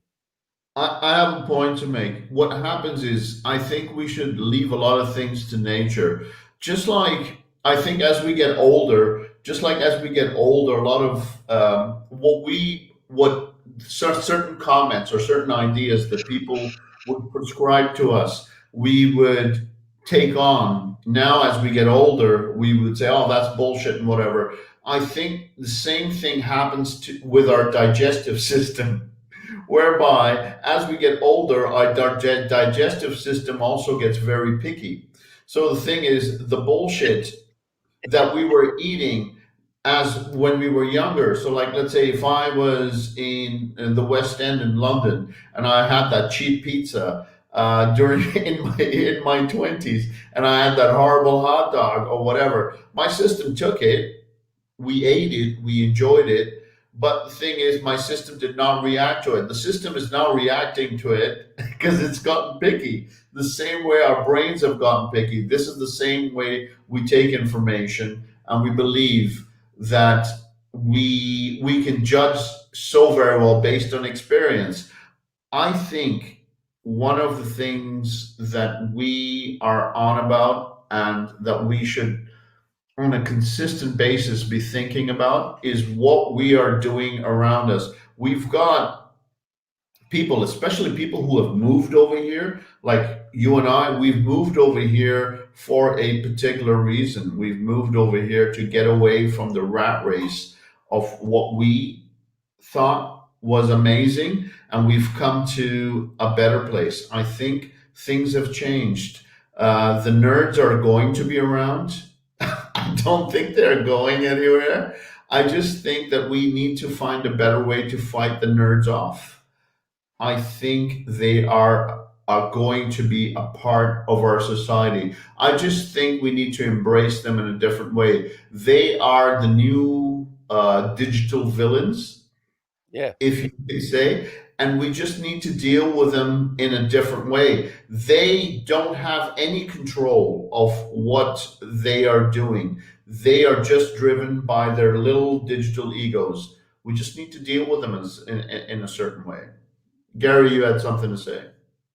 I think the nerds now, right, in a kind of perverse sort of way, become the new nuclear weapons, because it's not at an individual level now, it's state level, where they're trying to sort of steal secrets from countries and cyber sort of espionage. So it's gone up another level. They're above gangsters even.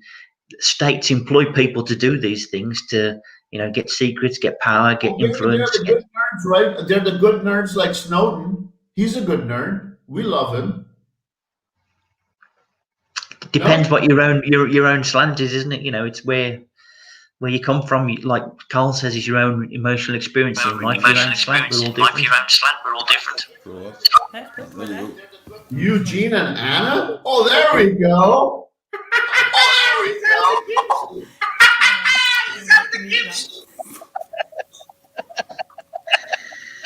Do you know the bother you've caused me tonight, Frank? I know. You Persian fucker. I know. Yes, I know. And then I have a reasonable debate about Jordan Peterson.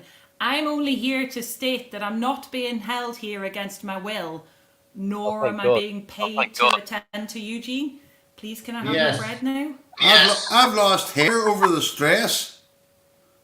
Well, you never had any. There's no loss there. Gary, I'm glad to see things are on the up and up for you. They're talking about Jordan Peterson. Thank you, Mike. Thanks a lot for that. For a second. For once in your life, listen to the woman.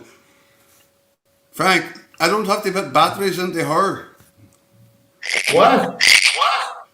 What kind of batteries have you put into it?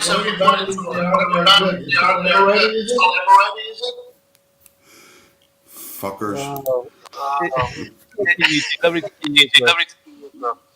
And Anna, delighted. Boa Thank you for noite. joining. Que prazer.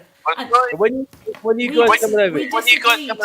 Earlier tonight we disagreed about Jordan Peterson already, so thank you from the bottom of my heart for reviving that subject matter for us. Thank you. Anna, you're wonderful. You're wonderful. The guy who's right next to you.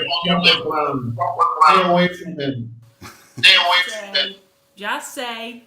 Gary's the only gentleman in that group there. Muito loucura. You reckon? I haven't seen you on the Agodenti yet, Gary, but I'm supposing so. There's a bit over there. I could have it for Good man.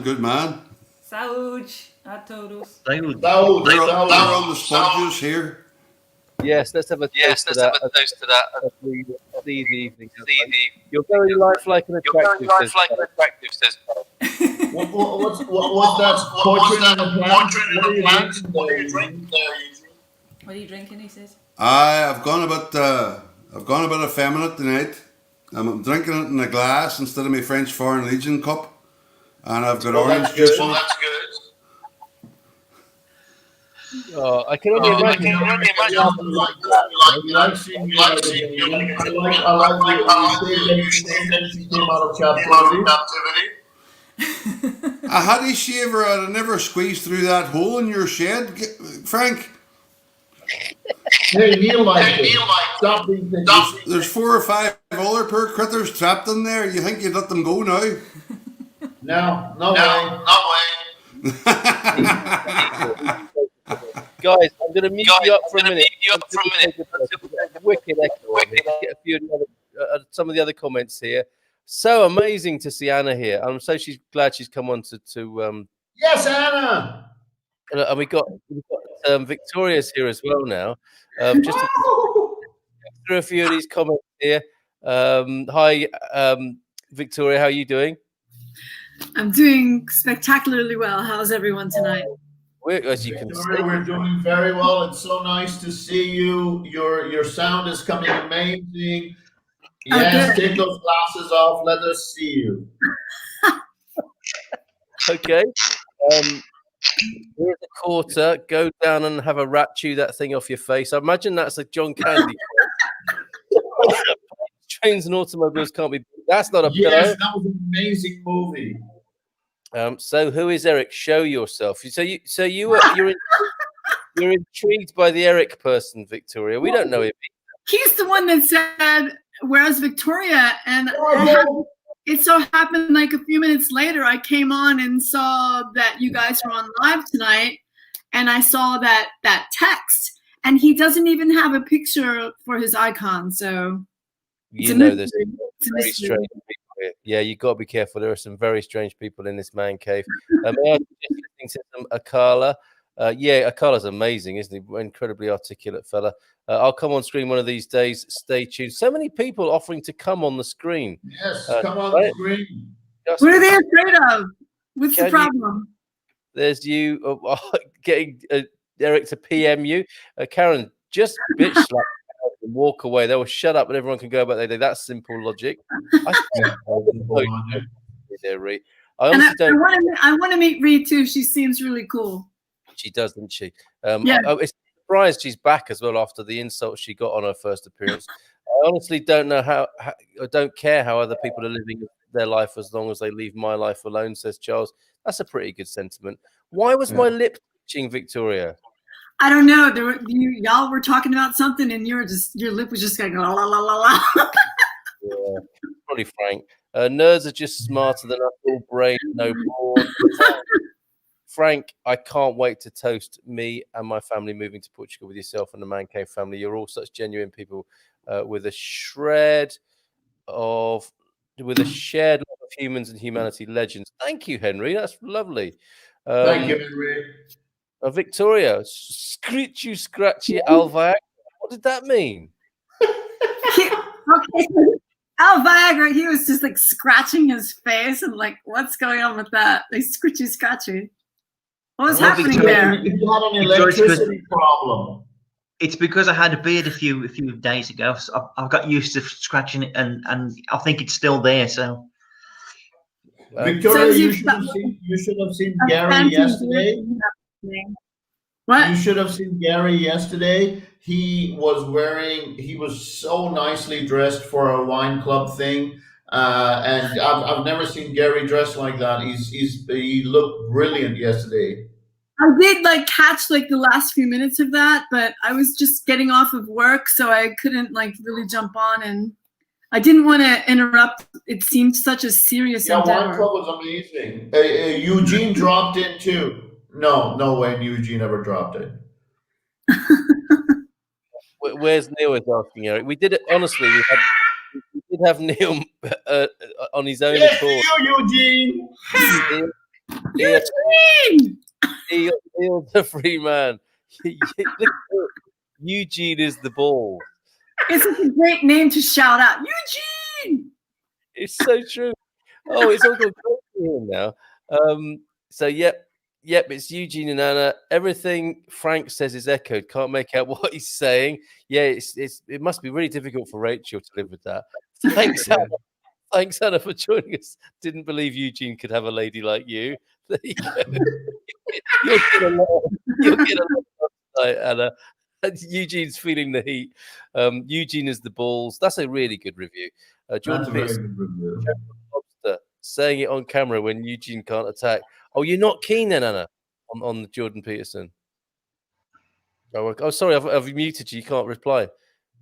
Sorry. You're not. We were having a very reasonable discussion earlier about Jordan Peterson, and we were trying not to argue and to be very understanding and diplomatic. But now that you are all here, I can just say he's a bag of shite. Well, what the fuck do you expect the communists to say? Lovely to meet you all. Que maravilloso, you're wonderful people. Anna, you said see what you've done. You guys are fucking done now. And by the way, Frank, where is Neil? Who is it premature to come on screen for? Oh dear. Carl? That's Eugene.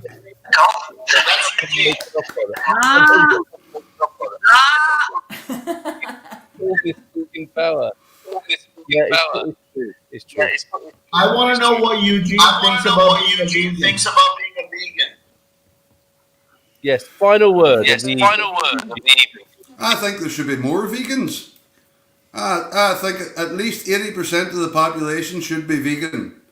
That way, whenever you set up the fan, you'll have plenty to eat. you should all be organic. So more titania for me. The what? We should be listening to Anna. What do you think about eating meat, Anna? I like it. I partake in it. Nice. I have assisted in the dispatch, but I respect the vegans and love the vegans with all my heart. All power to the vegans, especially the ones that come on the show, not on the screen, but on the show with their tops off. What are you on about? Fuck vegans. There you go. You done well, yeah. So I think Anna is vegan cured. Maybe. All right. Well, let's leave it there. We've says butchering in a second, and we've got so Eugene needs more meat. Is the word. It's been amazing. It's been incredible. Thanks, guys, for the greatest pub on earth. Don't go. It's only 8 o'clock local time. What do I do now? Oh, incredible. Lovely to have your company, Eric, and everyone else. Ree, Charles. Yeah, Eric, you've been amazing tonight. Henry, Victoria, you're here to say thank you. You guys need to join us a bit earlier in the evening, so we can all get together and do this a little bit earlier in the evening, right? Even you, Eugene, in your gimp suit. You're only saying that he's muted, but that works wonders, doesn't it? That simple communication.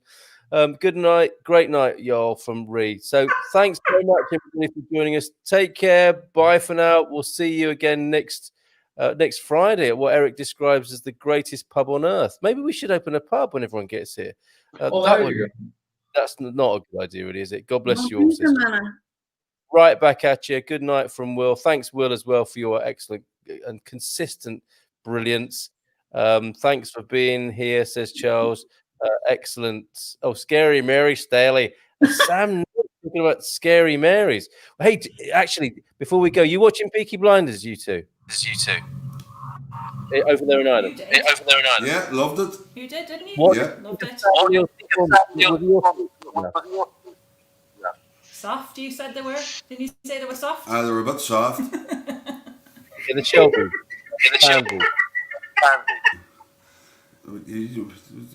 They were all right, but it wasn't strong. No, it wasn't. All right. Thank you, everybody. Need to hang the fuck up a bit. Ciao, ciao.